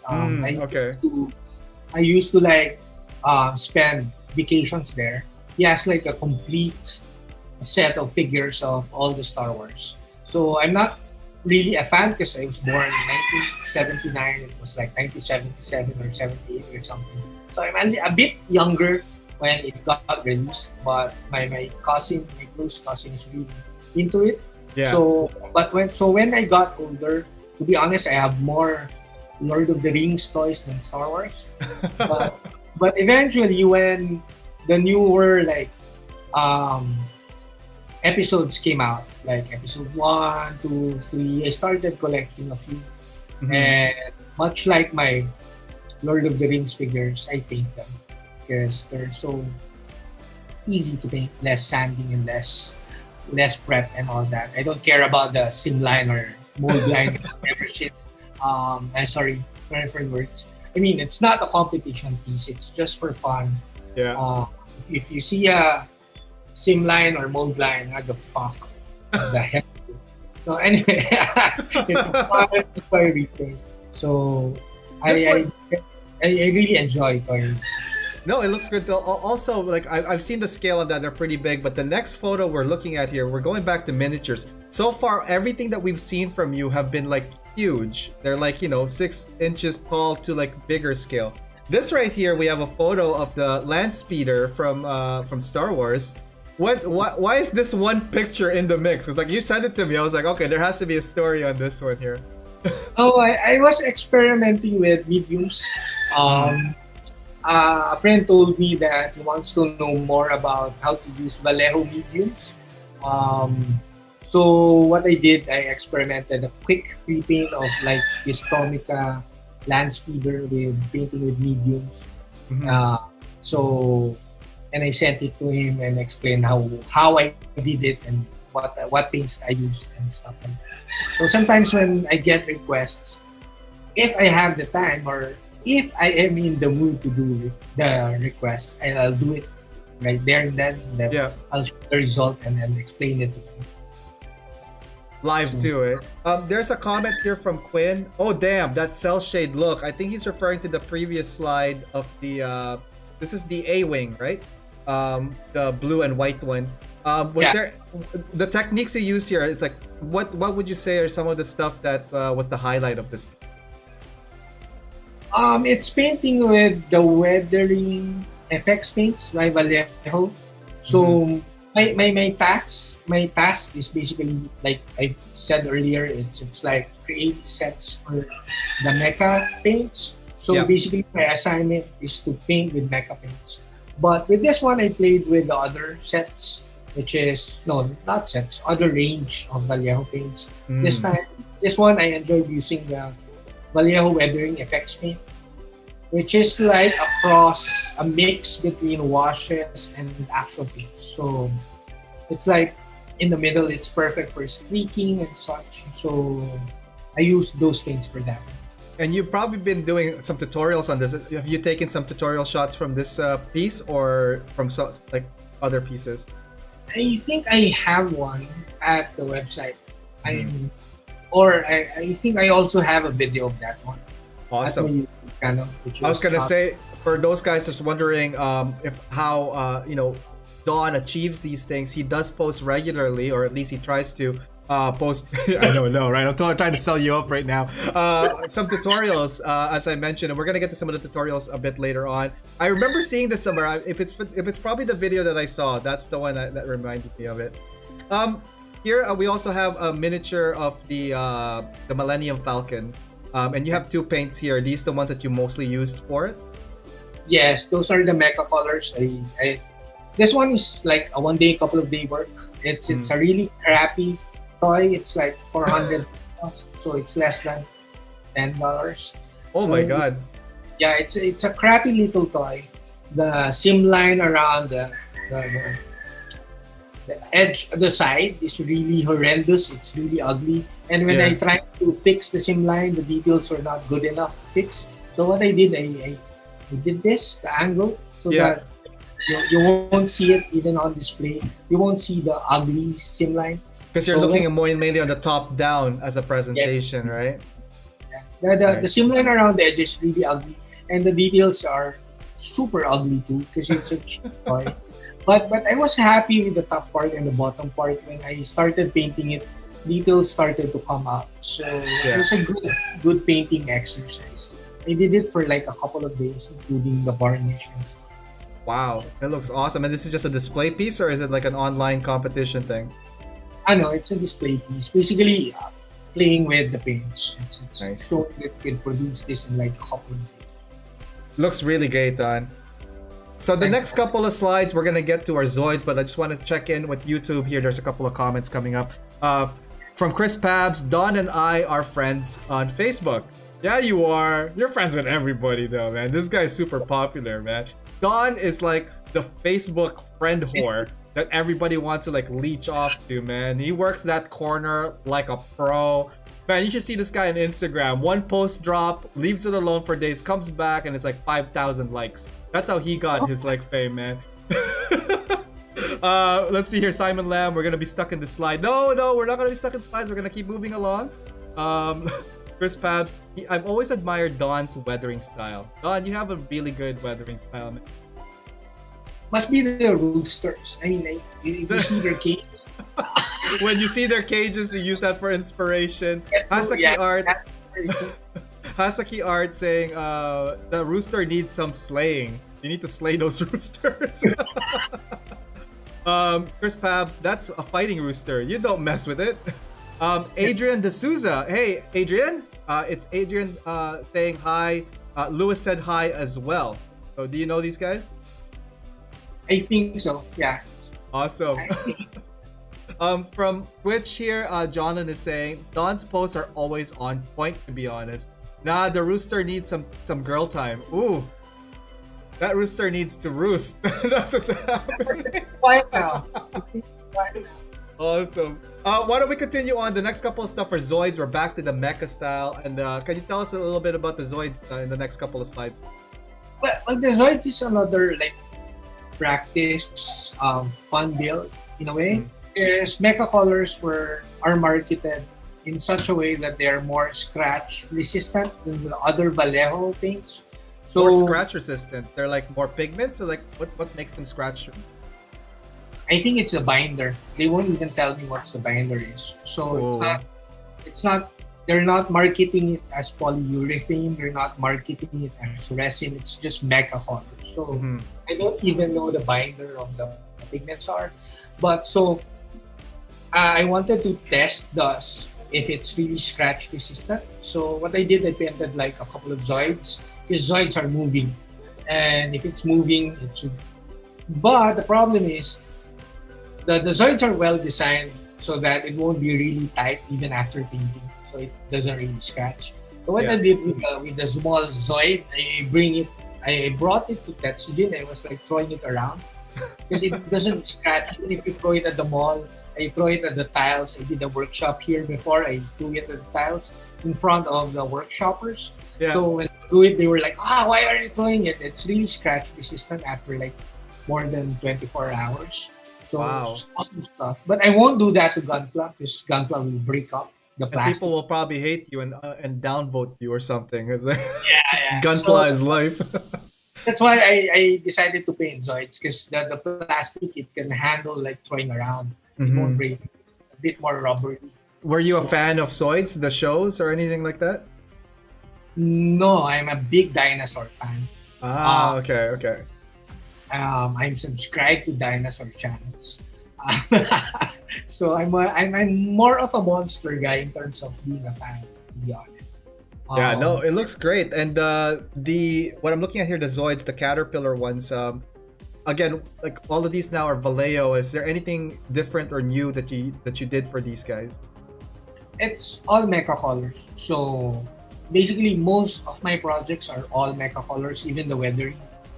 But I would say that model colors are way better in terms of dry brushing and other techniques. But again, my assignment are mecha colors. So mecha colors, yeah.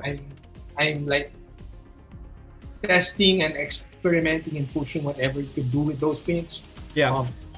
So because that's my assignment. I mean, those lines. That's my line. We have a couple of questions here from Twitch. I'm just going to read them out loud. Question from Adrian, ActionMan32. Question for Don. Any plans on modeling the Chaotic Century Zoids in your future works? I think I saw a couple of those because I'm a member of Zoids Philippines at Facebook. But I'll look for a kit. I'll do one. But I'm just finishing a ton of stuff now. Maybe next year. Right. So definitely do one. And then there's a comment here from Quinn. I'm going to be able to sell Vallejo so much better after this show. Awesome. I do want to try the mecha line. I want to pick your brains, I guess, after the show, Don. Maybe some recommendation and some of that for it. But before we get to that recommendation, what would you say is your favorite color from the mecha line? For definitely brown. I love the brown color. Phantom Gray. I cannot live without Phantom Gray. Phantom Gray? Yeah, Phantom Gray. Like the default color of the inner parts of Gunpla, that's Phantom Gray. Phantom Gray. Phantom Wow. Gray. So I love Phantom Gray and I'm requesting more Phantom Grays. Nice. So that's your favorite color from that. How about for some actual with colors with hue, like actual colors? The actual color, because there are like the grays are awesome. The Phantom Gray is awesome. Turquoise are great. No, there's only one turquoise. The blues are really, really opaque, as expected. The red is opaque. It's weird. it's supposedly transparent or translucent, but the Vallejo Mecha Red is really opaque. I don't know. It's weird actually. The yellow is okay. We're coming out with a lot more purples maybe next year. I've tested a few more new colors. It's not out in the market yet. And some yellows. There's some new yellows which are also awesome. Awesome. And do you find that like there's a primer that would work best with it, like color wise? Do you find that like grays work better? There's a Mecha primer, Mecha color primer. We call it Mecha primer. I always use black. Black, okay. I love the Mecha black primer. And then shade over that. Except if I paint with yellows and reds. It's Mecha black and then gray. Mecha gray. Mecha primer. gray. Wow. Sometimes phantom gray first. I lighten it up before I paint the actual bright colors. That's awesome, man. So hopefully you guys are watching. Don't forget to check out the primers, Vallejo Mecha, and all that stuff from Vallejo Mecha line of paints, because that's what Don is now experimenting with and like proving us. I think we're at the end of the Zoids here. Again, we're just cycling through some of the images you worked in. They all look really amazing. Out of the Zoids that you work with, which one would be your favorite? The newer one, actually. I love the Busor because I could throw it around in it's easy to bring. I throw it around. It hasn't scratched yet, which is awesome. Which is crazy awesome. So that's my favorite. Next would be the Catalogus, the caterpillar looking thing. Oh, that looks really good.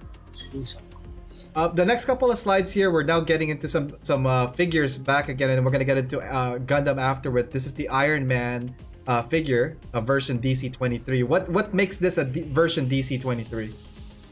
Well, it's like a cheap-looking figure. When I got it, it's a commission actually. Is this a model kit or is it an action figure? It's like an action figure that doesn't have like articulation. So it's like a rubber plastic statue or something. Ah, okay. Like, and then the client asked me to battle damage it, so I added like scars and all that. I melted it with soldering iron. I think I painted this with Vallejo's already, but not with mecha. There's no mecha at that time, so I painted this with it's either game or premium colors. So nice. It's a commission. I did a lot of like toy painting back then.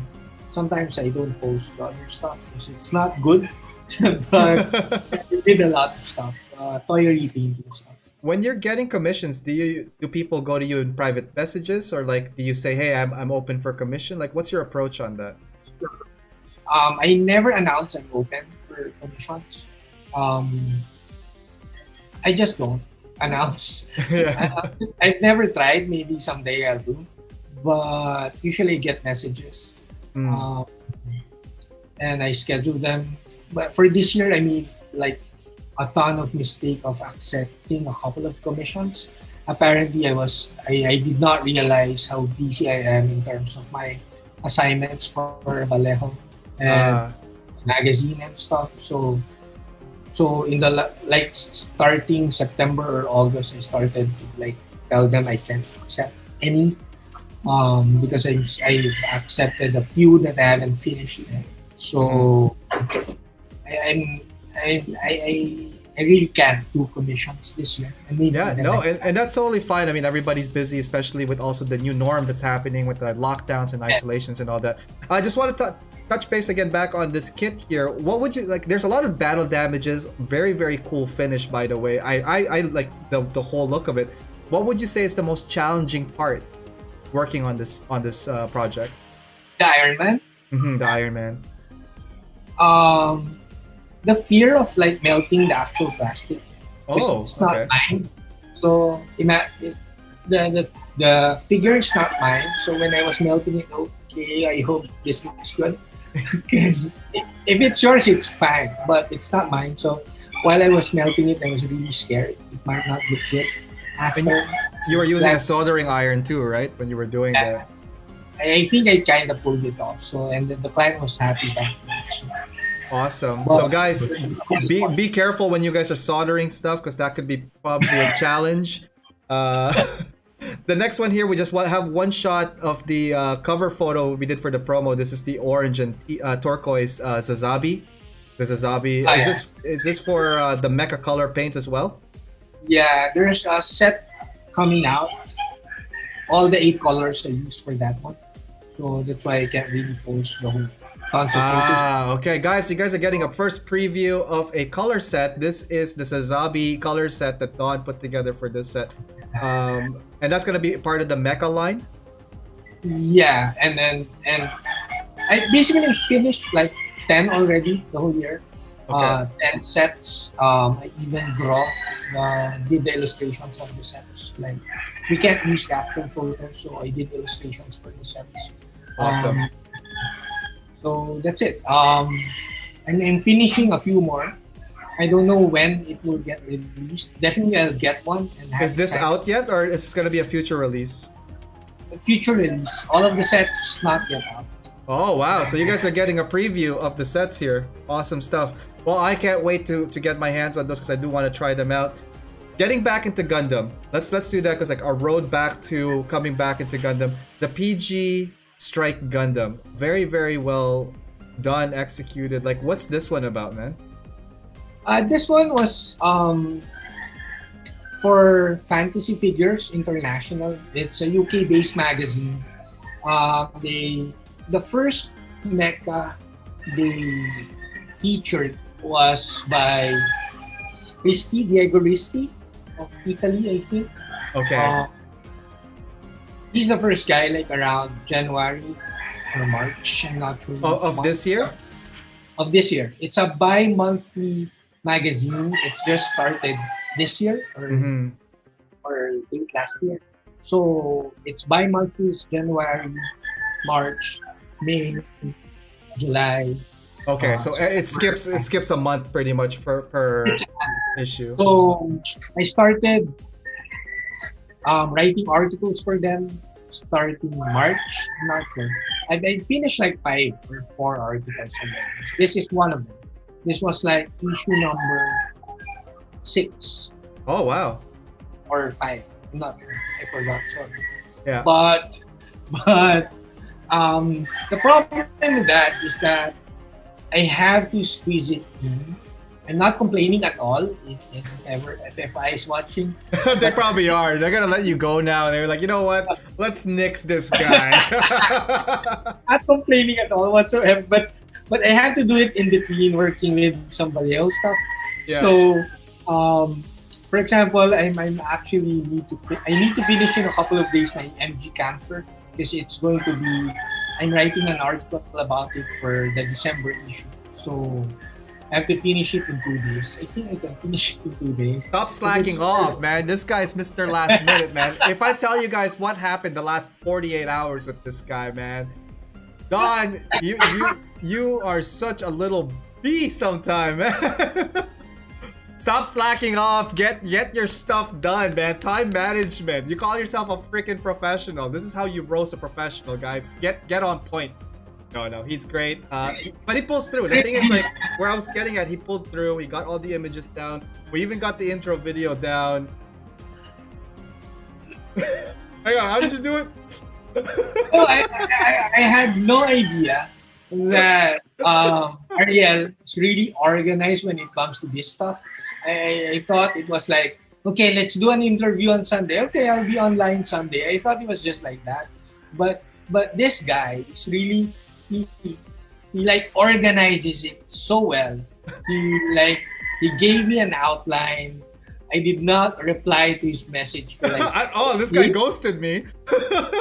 Yeah, I ghosted him for 4 days because I was rushing a project. Yeah. And then he was like, I'm imagining him like, what the fuck is ghosting? And then at the last minute, I gave him images. I gave him the video. This morning, it was all last minute. But to be honest, I did not realize the show is good in terms of like preparation and all that stuff. I thought it was like, okay, be online on Sunday. Hey, So I do pride myself that I want to make you look good. This is more for you than it is for me, man. it's great stuff, but I did not expect it. So I was like, okay, I'm busy, Ariel. I will do with you on Saturday. I was like, I'll send you pictures Saturday. So Rock star mentality. In my head, I'm like, okay, this rock star here better play me a freaking song tonight. I want to put my lighter up, light a candle. I want this guy to serenade me tonight, and you did. So again, thank you. No, I think it went really well so far. We're getting a lot of stuff from you. I love the feedback. I love the story that you're providing, especially with all your work, man. And it is a true testament. Like, if you've done so many stuff over the years, there's just like so many things that we could really talk about. And to cram it into like a 2-hour show, like, I want to talk about your art. Actually, that could be just a segment alone, like your art process, like from design to finish. How do you get clients? Maybe, you know what? If you are down, I do have future shows that is not as crazy as this. It's more like one-on-one chat. And that would be like more like kind of tips and tricks advice, because I want to start developing that, especially with our guests that have so much experience, so much industry knowledge that I think everybody would benefit from. So if you are down for that, it's an open invitation again to you, Don. And I'll give you 1 month ahead of time. So that means about mid-month, that's when I'm going to start bugging you. Which then means you're going to give me all the stuff about 5 minutes before we go live. So it's gonna be awesome, man. No, it's been good. I just love roasting you now. This guy is so chill. I thought he was gonna be an upstuck kind of like introvert. And I'm like, you know what? Don is so chill, man. This guy here is fantastic. I really ghosted Ariel. This guy ghosted me, man. Man, we're not even going steady yet. All right, let's get back into it. We're looking at some Gundams here. Actually, how far are we on the set? I just want to see how far more we got. Tell you what, Don, we've been talking for almost an hour straight. Why don't we do a quick break? 1 minute with these guys. We're joined here, if you guys are just tuning in, Don Suratos over in Philippines joining us. We're talking about his journey. The next couple of slides is going to be his current projects, like some of the Gundam stuff. So why don't we do a quick commercial break, and we'll be right back. Check this out. Hey, what's up, guys? It's Ariel from AO Mecha. I just want to let you guys know about all my other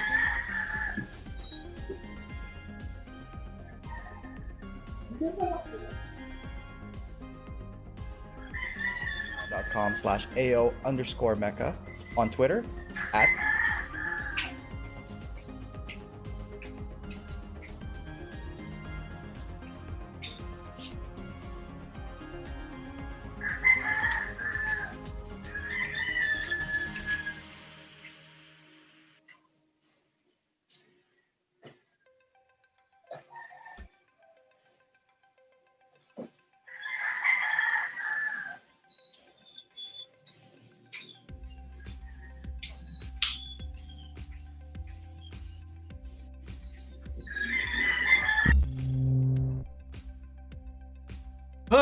All right, welcome back, guys. It's Ariel here. You're watching AO Mecha Live. We are joined by Don Suratos right now. Don, if you are watching, I just put you on mute because you have some crazy chickens going on over there. So when you get a chance, just unmute and let me know when you are back. But anyways, thank you guys for tuning in. We're going to be continuing on with our slides with Don here. He just went to take a quick break himself, but I think he's back now. Don, you're back, right? Yes. There he is. How's it going, Don? You gotta mute yourself when you leave for the washroom, man. I'm too pleased. This is my first live stream, bro. I know, this is great. I know, I could tell too. This is so much fun. I'm having way too much fun because this is like, everything is such a roller coaster with you. The audio almost didn't work today. There's a lot of chickens fighting in the background. All we're missing really is Tita coming at the back. It's like, hoy, tapos na kayo? Hoy, okay na ba yan? Can we chat now? Because I saw Tita earlier on and I'm like, you should just tell her to come join the show or something. Oh my god. Don, welcome back. We were just talking about some of your stuff here. We're gonna continue on with the with some Gundams, I think. So why don't we go there and check it out right now.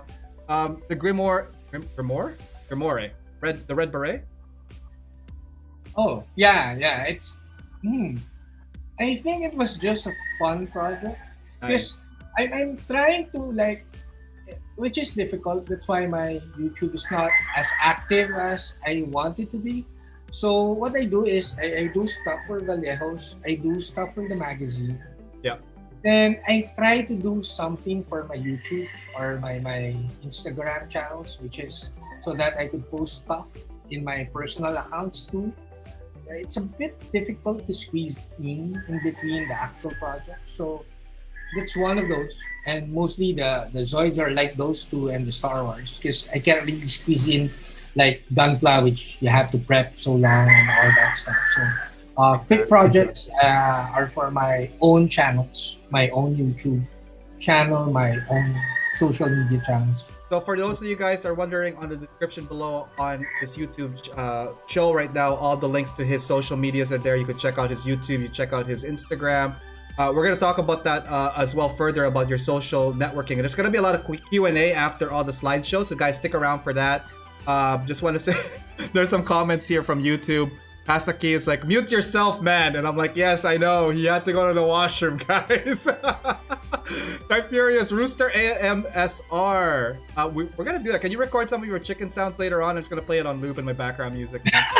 Future AO Mecha Live is going to be like, we're going to be in a barn setting and it's going to be all like chicken and stuff. It's great. Krabby, LOL, Simon Lamb is just laughing. And Julius Dembski, the Rooster, is great. I think the Rooster just like totally made this show. I love it. What's the name of your rooster? Hey, can you tell me the name of your cock? Don't have a rooster. That's my neighbor. Actually, your neighbor's cock is too loud, man. I even got this mic. It's supposedly will. No, you won't be able to sound guard that. Yeah, it doesn't. The roosters are like, it's so high pitch. Mm-hmm. You can't, like, unless you seal the walls and all that stuff. Exactly. Like, no, I love it. Let's keep the rooster. When I heard that the first time yesterday when we were doing our AV test, I'm like, oh, here we go. Here we go. We're gonna have fun with this. You know what? We're gonna roll with it because screw it. Everything about AO Mecha has been like, just go with the flow. I really love how chilled this has been. Hopefully you guys are enjoying the show.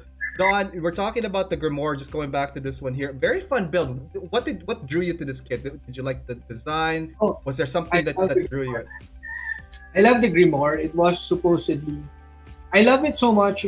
The small HG kits. Yeah. They're supposed to be sidekicks for my big project.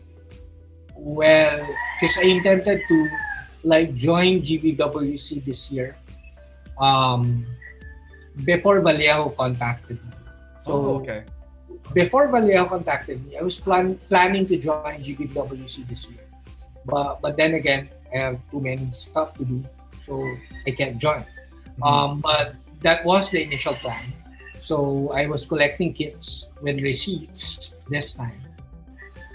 So I won't get like dinged for it, so you could enter it like without getting any penalties on that one, and not suspend you for how many years were you suspended for from the last one? It's not suspended. It's more of like they created this expert category, so I can't join anymore. I can't join the open cat, and then the next year they won't allow me because I don't have like the receipt, right? Yeah.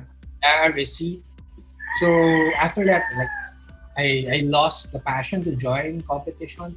And you just went on hiatus. That's not that you were sidelined. You just went on hiatus altogether then. Yeah, I painted at the background. I don't do blogs anymore. I painted miniatures. I paint a lot of action figures. I don't post everything. Yeah. But basically hiatus. But I did not stop as much, except for 2017 to 18. Except that year. That's like a long break you thought there. You came back really strong. Another thing that I remember, I was following your work here, the Barbados, the Vindicta here. It looks really, really great. Like, what was this project like for you? The Barbados was like, I think I started doing panel lines again. Mm-hmm. Since I'm into painting a lot, action figures and stuff, so not much modifications the past few years. So what I did, I practiced on a few pieces, like actual Gunpla pieces, and then when I gained, like after a few days or after a week, after getting a bit of confidence, I applied some modifications with Barbatos. It was the last project that was both a feature for the magazine and at the same time a Vallejo set. So, but after that, Vallejo told me to, like, keep it a secret for now. They are the ones who's going to release the sets. Yeah. So, which is understandable. So, but this was featured at Fantasy Figures issue number 3 or 4. I'm not sure which issue, but it was featured in one of the issues of FFI. Awesome. No, and you did like such an amazing work on this one. I think you saw some tutorials where you were like chopping off some of the panels. You were doing some scribing on this one here. Lots of stuff to learn from this as well. Is this complete now with the painted version? Yeah, it's the painted version because I can't really share much. It's going to be a paint set. It's going to be a paint set. And also, there's a few photos at the magazine, inside the magazine. Mm-hmm. But just a few finished photos. The magazine article is mostly tutorials on how to do some modifications. Awesome. Because I told David of FFI, we can't show much of the photos because Vallejo told me they're the ones who's going to show it. Awesome. Eventually. So it was a unique article in the sense because it's like a 6-page tutorial article. Unlike, it's not about painting for the magazine. Awesome, and we're looking forward to that. That's the end of this slide here for most of the mecha. We're going to be talking about something awesome. It's going to be an international event. I'm going to pull us back real quick here, side by side. Thank you for going through a lot of your history. I mean, that's just like almost like a fraction of what you do. You've done so many things in the last couple of years, like both 2D, 3D, painting. Like what can't you do? This guy is unstoppable. Holy cow. One of my daughters asked me after this, what's actually your job, Dad? I told her, anything that's creative, that's either. So it may be illustration, painting, or whatsoever, but anything creative that would either, I told her. We were like laughing about it the other day or last week. How many children do you have right now? I have 3, but they're all they're big now. My youngest is 13. My eldest is 17. So I have 17 daughter, 14, 13 son. 3 nice. kids. We're gonna be talking about. Are they all like following your footsteps? Are they artists? All of them can draw. All of them. The second daughter draws a lot. My son paints miniatures once in a while. My eldest does gunpla. Actually, she accepts commissions already. She just finished like a commission for. I'm not sure if it's from the US client or Canada, but I think she's working on a client from Canada right now. Wow. Well, we're gonna be looking forward to all her work because, like daughter, like father, like daughter, right? Don, we're gonna be talking about Machina next. I have a video here that you sent, and it's the intro for it. I'm just gonna play that real quick. I'm gonna put you on mute so that actually it doesn't matter. We're just gonna play it, and we're gonna be right back after this. Check this guy out.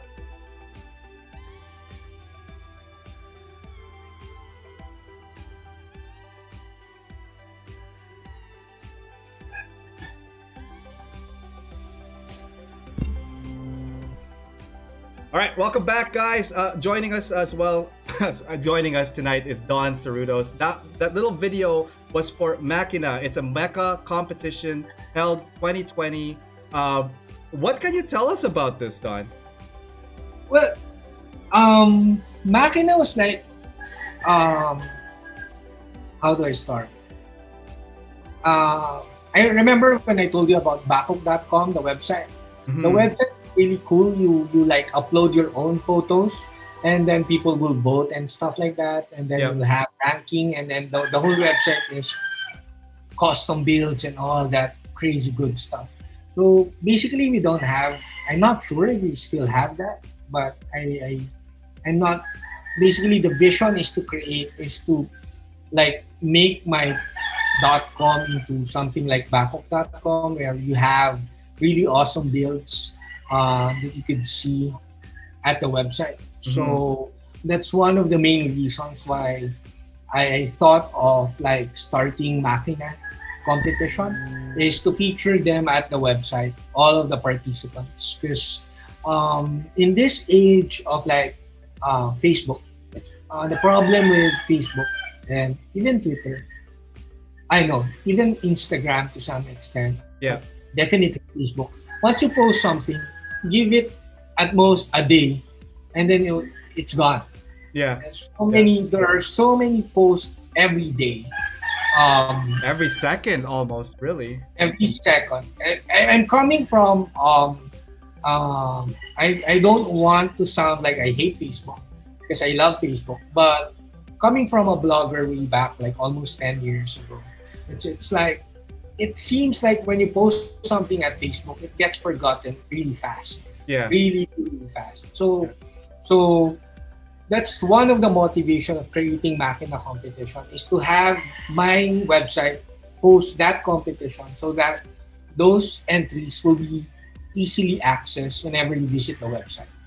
So it's like, whenever you visit the website, you'll have that gallery there forever.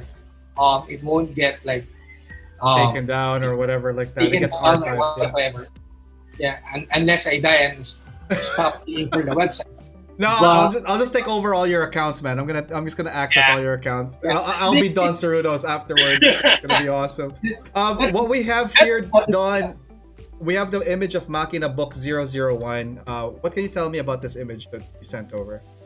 Oh, the book, that cover is temporary. I wanted to write so much into the book. I posted it at my page, and I got so many suggestions even via direct messages and stuff. So I wanted to have a complete book of how to paint with Vallejos. It's not how to paint with how to paint. It's how I paint with Vallejos. The main problem with Vallejos, if people who are familiar with it, it's like we have like more than 1,000 paints. So many ranges, like model color, model air, game color, game air, mecha color, metal color. We have like premium color, liquid gold, so many ranges. So I thought of creating this book so that I could have like a sort of a capsule form, what to use or how to use the washes, how to use the X paint, why and when you would like to use model color, when would you like to use game color, when. You're right. But at the end of the day, my expertise or my assignment is mecha color, but I love using all of them. So I want to address it in this book, and I'm still talking to my Vallejo bosses on how to handle it, how to market it in a way that this is a good book in terms of learning when and how to use the paints for mecha. Do you have a published date yet for this? Yes and no. It's all depends on me in a way when I finished it, but it's great that we have distributors already.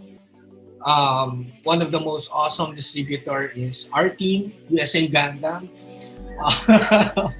Represent USA Gundam Store partners are here. We got like Builder, we got Paz, we got Gundam will be the exclusive distributor for the book for Canada and the US. So USA Gundam Store was picking up this book as the official distributor for North America.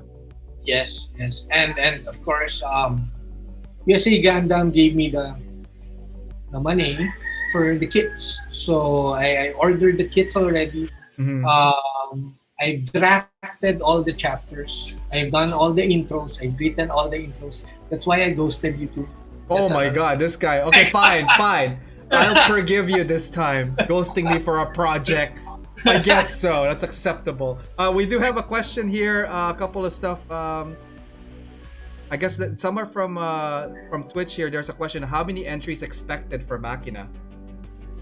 For Machina, we got so many registrations. Mhm.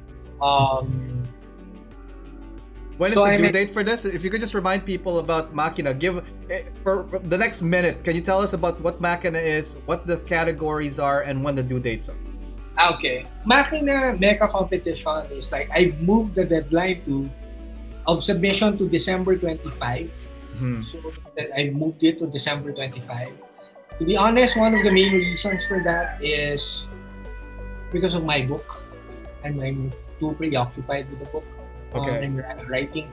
Yeah. Another reason is I hate to bug the judges. We have really awesome judges. We have 6 judges. For Machina, I hate to bug them before Christmas. So I moved the deadline to 25.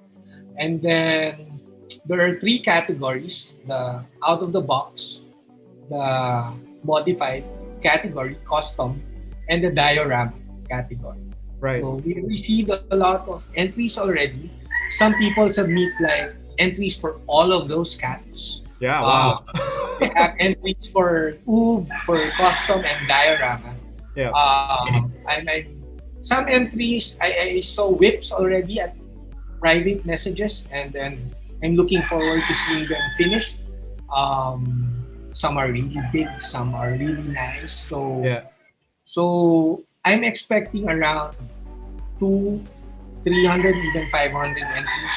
500 But- entries, holy cow. But that's an Yeah. international event. You've opened this up for pretty much all the countries throughout the whole world with no restrictions.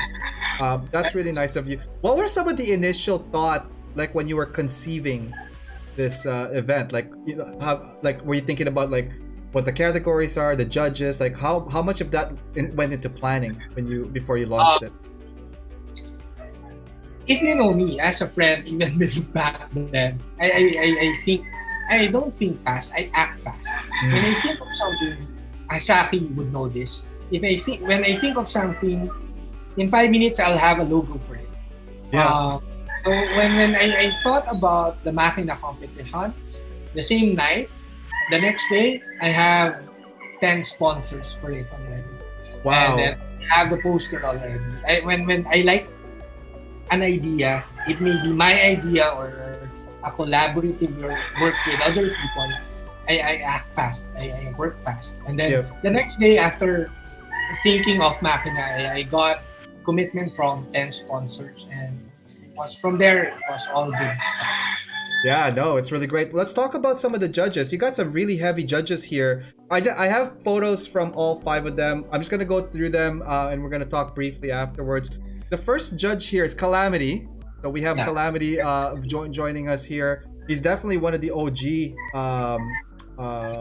person that you mentioned from the forums back in the day. So Look Zed, Calamity, very, very much mecha based. Love his work.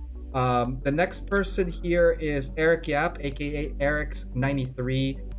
Eric is such a kind soul. I've been talking with him as well because he's developing that spray booth for eBay's net. Looking really good. His diorama for the breach when the GMs came out, that to me was awesome. And then his return back, GBWC, with that sick fighting diorama whip, amazing on that. The next one here, Toy Maker Kenny Lim, longtime rival, longtime versus partner.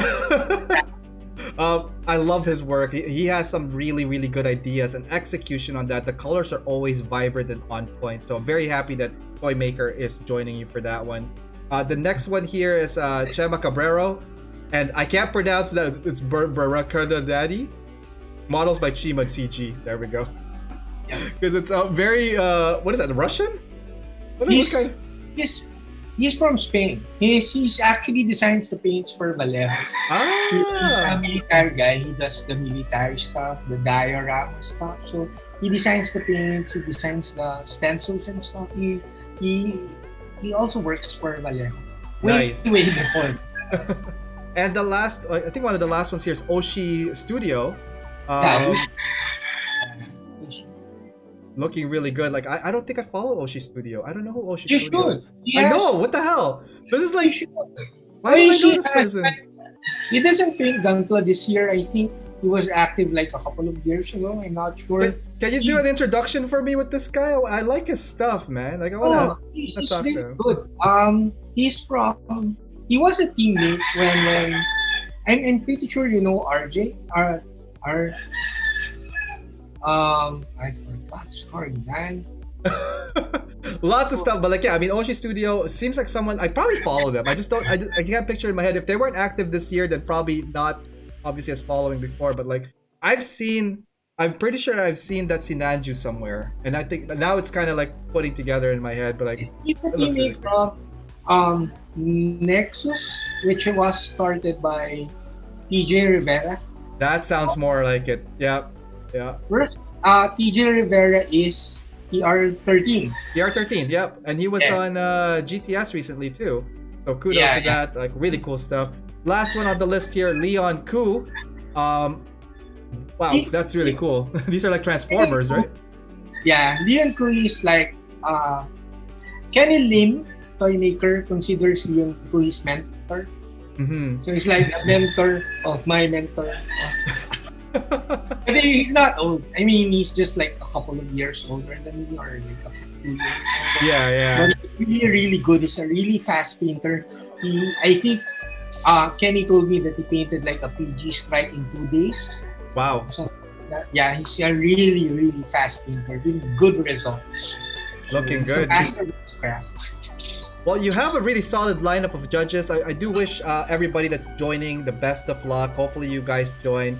Again, the date is now extended to December 25th from the sounds of it. So that's really good. Moving next to the subjects. And again, check out the back in the contest in the Facebook groups, in the website from Dawn. All the information and all the stuff that you need to do to enter the competition information will be there. We're gonna go to a couple of tutorials next, Don, if that's okay with you. You sent over a couple of like images of tutorials, and I think a lot of people do. For me personally, I love seeing the tutorials because you kept it as basic as possible to a point where it's like, hey, this is all the info that you'll need to understand. Up here first is the armor hole template. Again, pretty self-explanatory, but like my question for you is, when you're doing the tutorials, like, do you have envision in your head when you're gonna take a photo, how you're gonna take a photo? Like, do you like script it out first before you do it? When this tutorial was basically, some of them or a few of them are also like a spin-off from the magazine articles. Mhm. So whenever I work, I think you could see that's where I take the photos. There's like a couple of ring lights there. Yes, their background there, yeah. So I don't work here. My daughter works here. I work there. So whenever I work, I just swivel and take a photo, go back. So I just move to the left and take the photos. Because it's Nice. such a hassle to take photos while working, to be honest. But you have to do it. It's like because at some point it's better to like take more than what you need, so Yeah. that you can do the magazines, you can do the quick tutorials and stuff. Are these But- taken from the video, or were you taking stills while you were taking? I take stills. I always take stills. My video skills are it's hard to take videos while working because you have to like Move it and camera and stuff. So I that's another reason why my YouTube channel is not that active. It's like it's really difficult to do scribing, really good scribing. You have to compromise because you have to like show it to the video camera and all that stuff. So it's no fun for me. So so I'd rather take a lot of photos than take videos. Nice. The next couple, again, we're just going through some of the examples. That first one is just kind of like hole making for your model kits. Very basic. I mean, all your tutorials are pretty much almost like standard in a way. It shows you what you'll probably need. It shows you kind of like step by step of like marking it, taking the holes. That looks really cool. The next one here I want to ask about is the armor extending. Again, a lot of people seem to have some questions about that because like how would you approach this? And when you're doing tutorials, like do you think about like would people be interested in this, or like do you kind of like pick just do it and then make a tutorial afterwards? No, to be honest, I don't really think if people want or need it. I just do it and then post it away. Some people would like it, some doesn't need it. Because this is basically this was inspired. The tutorials was inspired when I was still a blogger. Mm-hmm. Back in the day when I post a blog entry about a tutorial, people would like visit. I get at some point 2009, 2010. At some point, I get like 50,000 visitors. Wow. So, or even in a couple of weeks. So I post a lot of tutorials because people like them. Yeah. But I started posting like a couple of blog entries this year or last year. I don't get as much visits because people don't like reading these things. I don't know. I don't know. I'm not judging people, but I sort of based on observation that people don't read captions even. Much more go to a blog and read the tutorial. So Right. I came up with this. People would like. I also talked with my daughters and my son, and then asked them how people are these days. So people like it in capsule form a lot more than long blog entries explaining everything and all that stuff. So Yeah. I created this one for like the newer generation who doesn't like reading a lot. Well, I mean, it's always better to have some stuff than not have it. And thank you again for your tutorials. They look really well. We were talking earlier on about your studio setup. I have a photo here. If you guys are wondering what it looked like, this is Dawn's setup here. Can you tell us like a little bit of like a walkthrough of your space here on the photo? So it's behind you, right? Like all this is like the area behind you. Yes.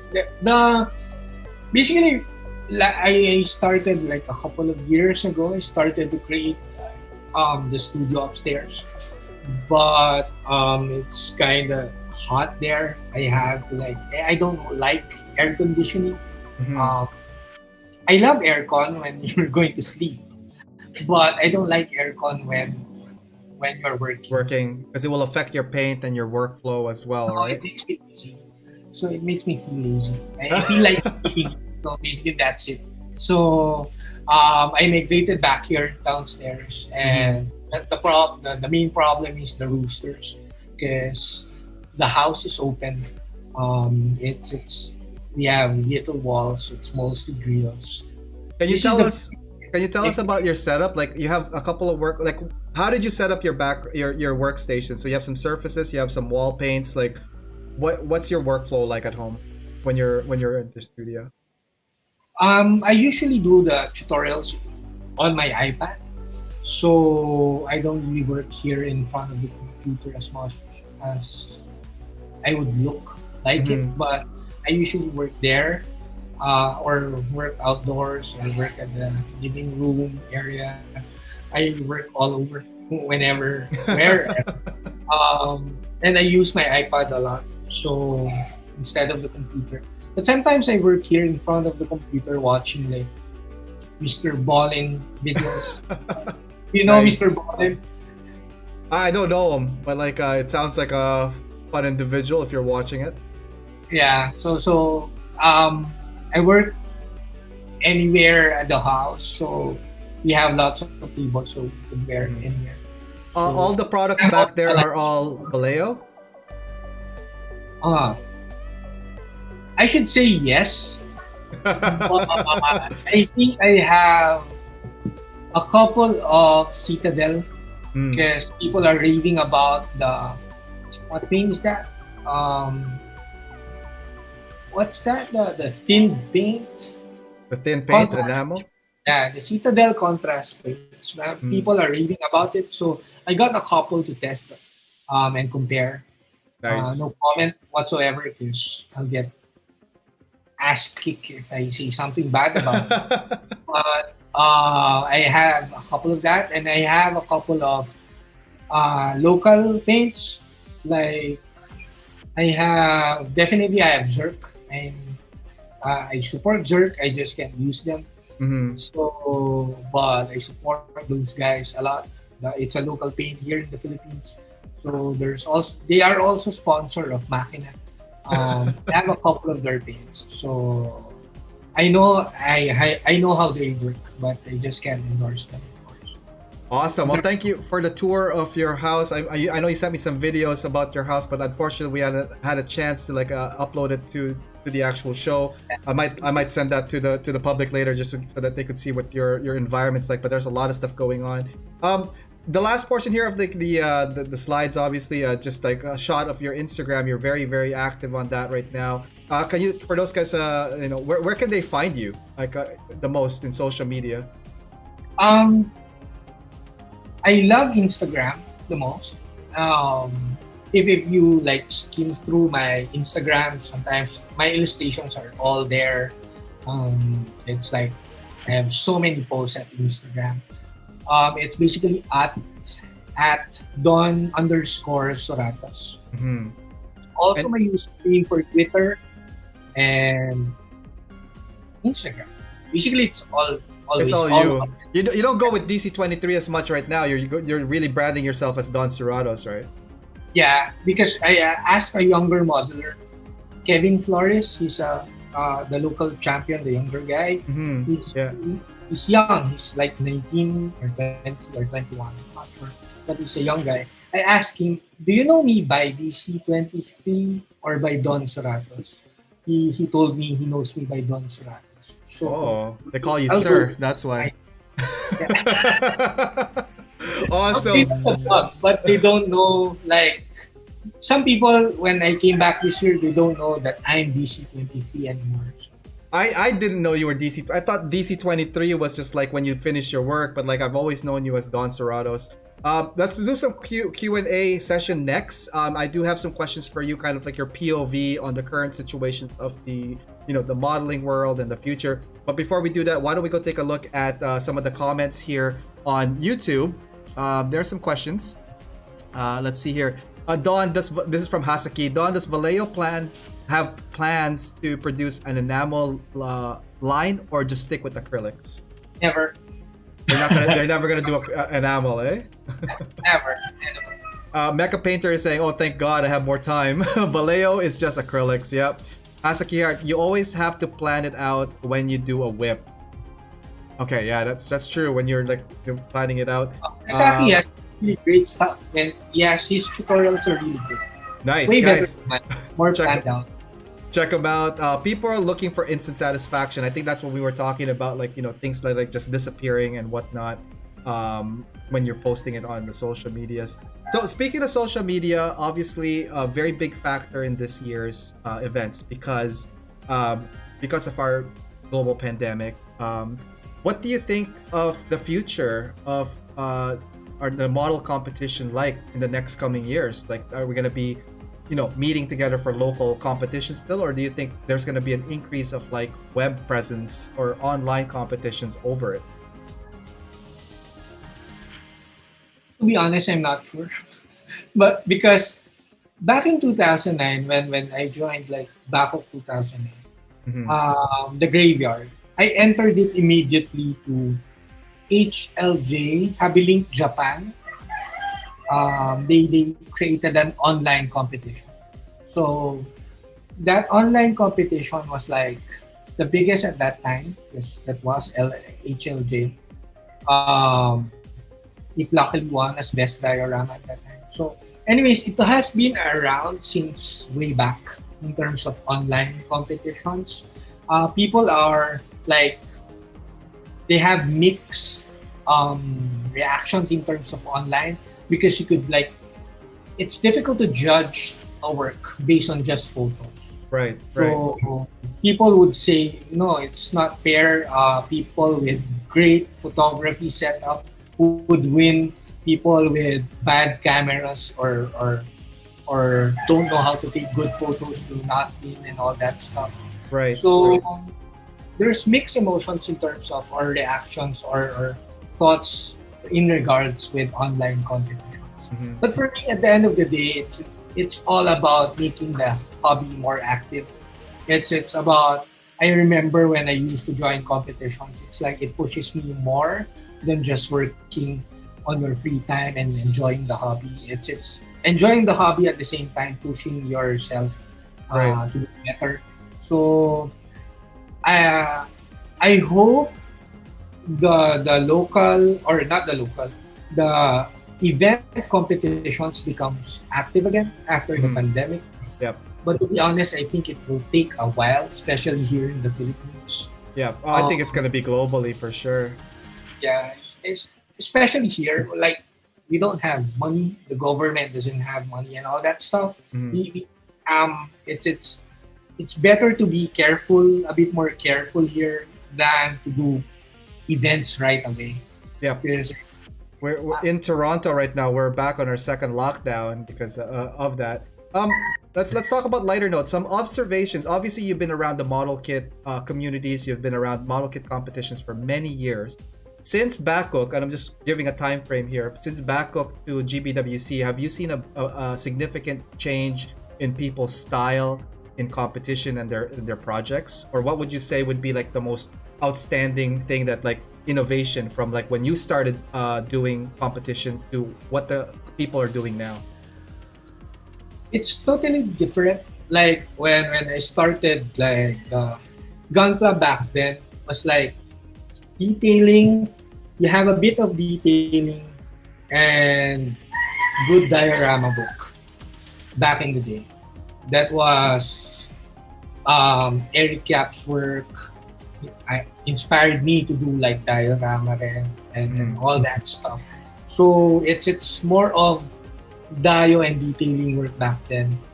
And then I think it evolved into like the monster builds, like a lot of kit bashing. I'm guilty of that with my Sazabi with quibbly shoulders and stuff. Yeah. So into that. Then it evolved when I was away. It evolved into like the Transformer look, the Michael Bay Transformer Gundam look with lots of kernels exposed and all that stuff. Yeah. Which is the like always make sure the knees are on the wrong angle. Yeah. or They're something spread like that. apart, different, like more dynamic posing, I guess, Or for that. dynamic. Yeah. It's I really like it because as I've said, I like monsters and stuff. Yeah. I'm more into the US aesthetics of mecha and monsters, which is xenomorph, lots of details. Mhm. I'm not into anime. I'm sorry, guys, but Yeah, weebs, go back to your basement. but I'm into more of that xenomorph and stuff. So Yeah. I like that style, but I was away at that time.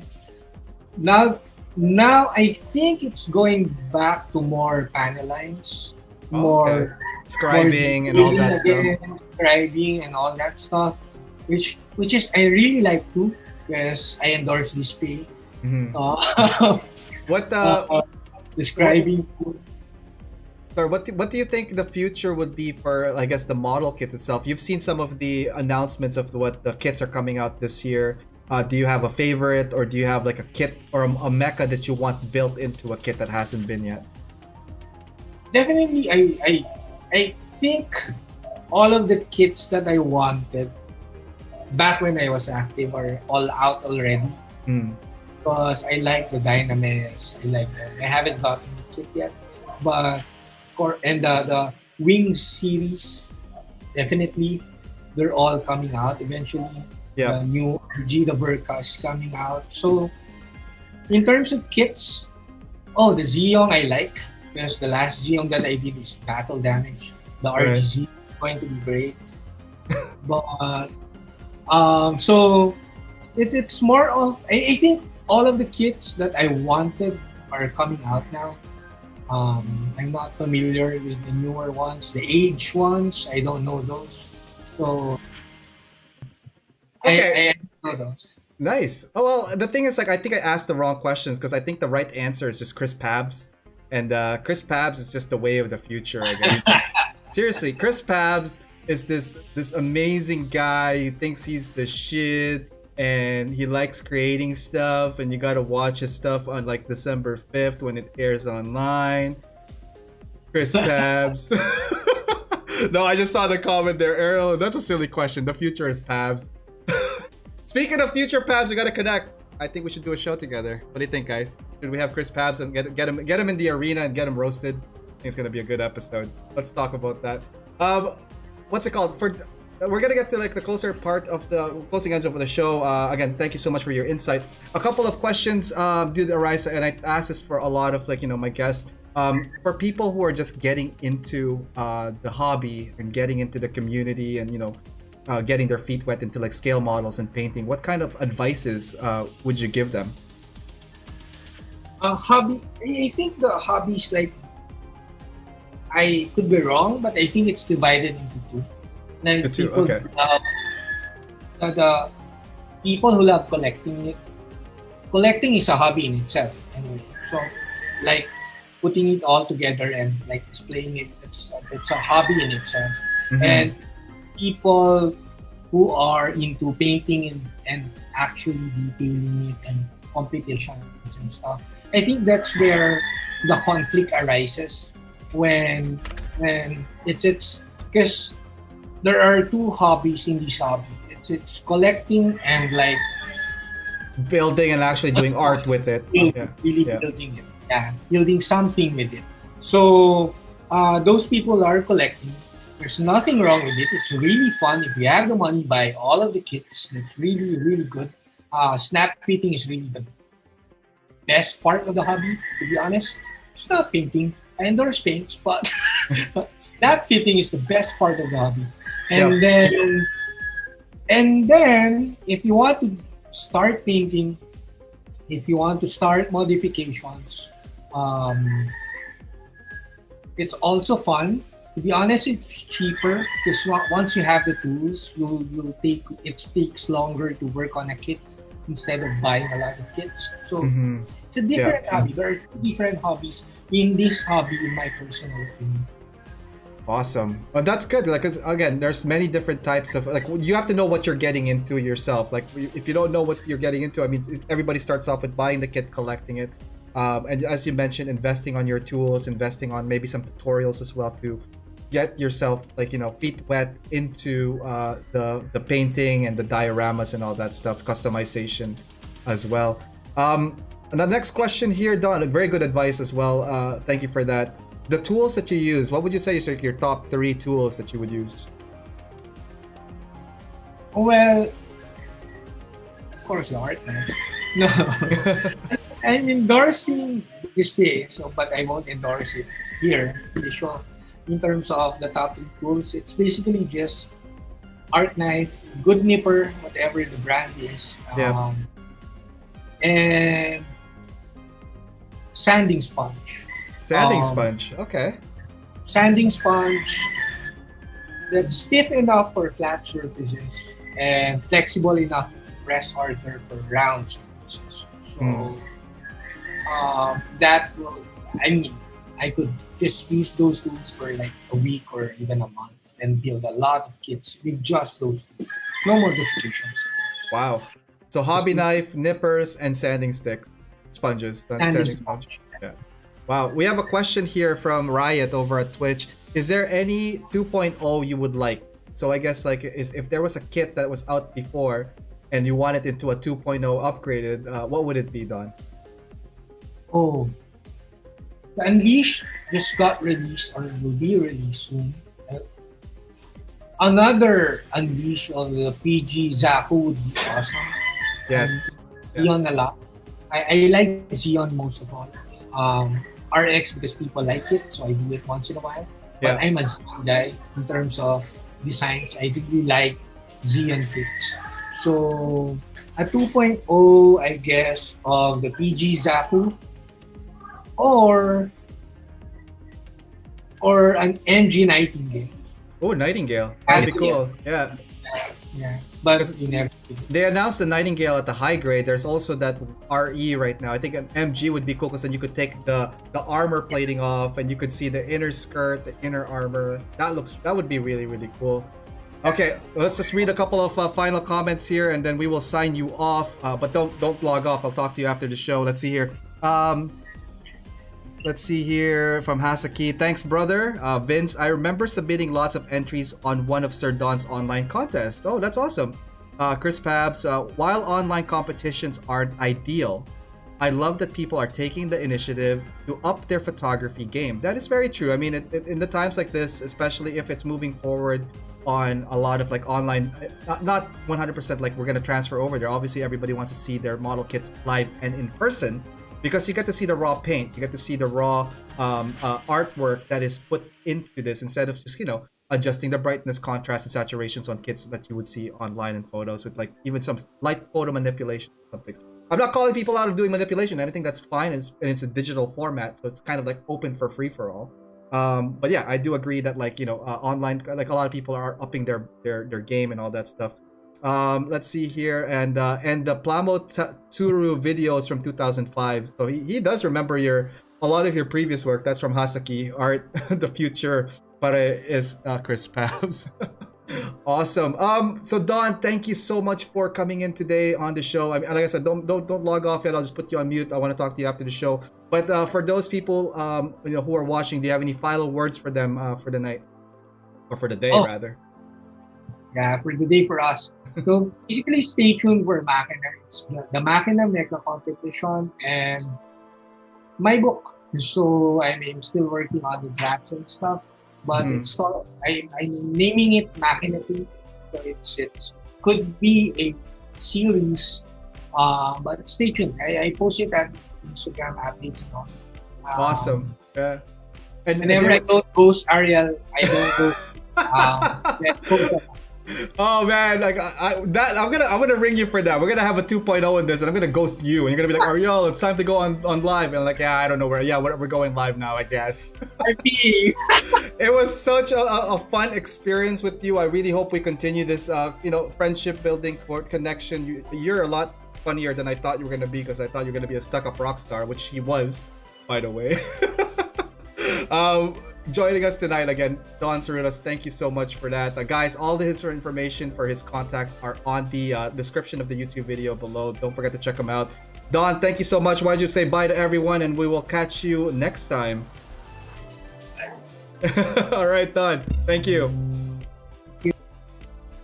So just stay on mute, Don. I'll be right there in a second, guys. Thank you for tuning in, everybody. Shout out to watching on Twitch. Thank you guys for tuning in. Guys are watching on YouTube, guys. Wow, what an episode that was. We got a chance to meet a really cool person, really cool builder. Lots of cool builds coming from his end. Again, Machina contest extended to December 25th. Check him out at donsuratos.com or check out the Machina Facebook page. Also, just a reminder that there is a giveaway for this. Entry grade RX78 over at my Instagram. Feel free to check that out as well. Backlog Builder coming back on Monday at 9 p.m. EST with a new backlog kit. Now here's the kicker. I might start the MGEX Unicorn this week, so I'm going to prepare for that. It's going to be probably a multiple series of building throughout the week, so we'll see how that goes. And if I don't, it'll be the new kit. Tuesdays and Thursdays are still going to be Twitch exclusive streams, but I think we might bleed the Unicorn if we do that. Again, don't forget to check out Don's stuff on the description below. And yeah, I hope that was a fun episode. I had a fun episode. I think the chickens did it for me. The cawing of the chickens are really lively. I think definitely that was the highlight of the show, on top of Don being like just a silly person. An amazing person, that is. This episode is powered by USA Gundam Store, guys. Check them out, usagundamstore.com, and save when you use my discount code AOMECA10. And also, we're partnered with gunprimer.com, so check them out as well for all kinds of tools and nifty stuff, cool designs, and functioning sanding stuff that just came out. I saw some really cool custom EA graphics on that one, so check that out, gunprimer.com, and save when you use the discount code AOMECA10. Alright, that is it for me tonight, guys. Thank you so much for tuning in. Hopefully you guys had fun as much as I did, and I can't wait to do it again next time. So till then, guys, take care, have a good weekend, and I'll catch you next time. All right, see ya.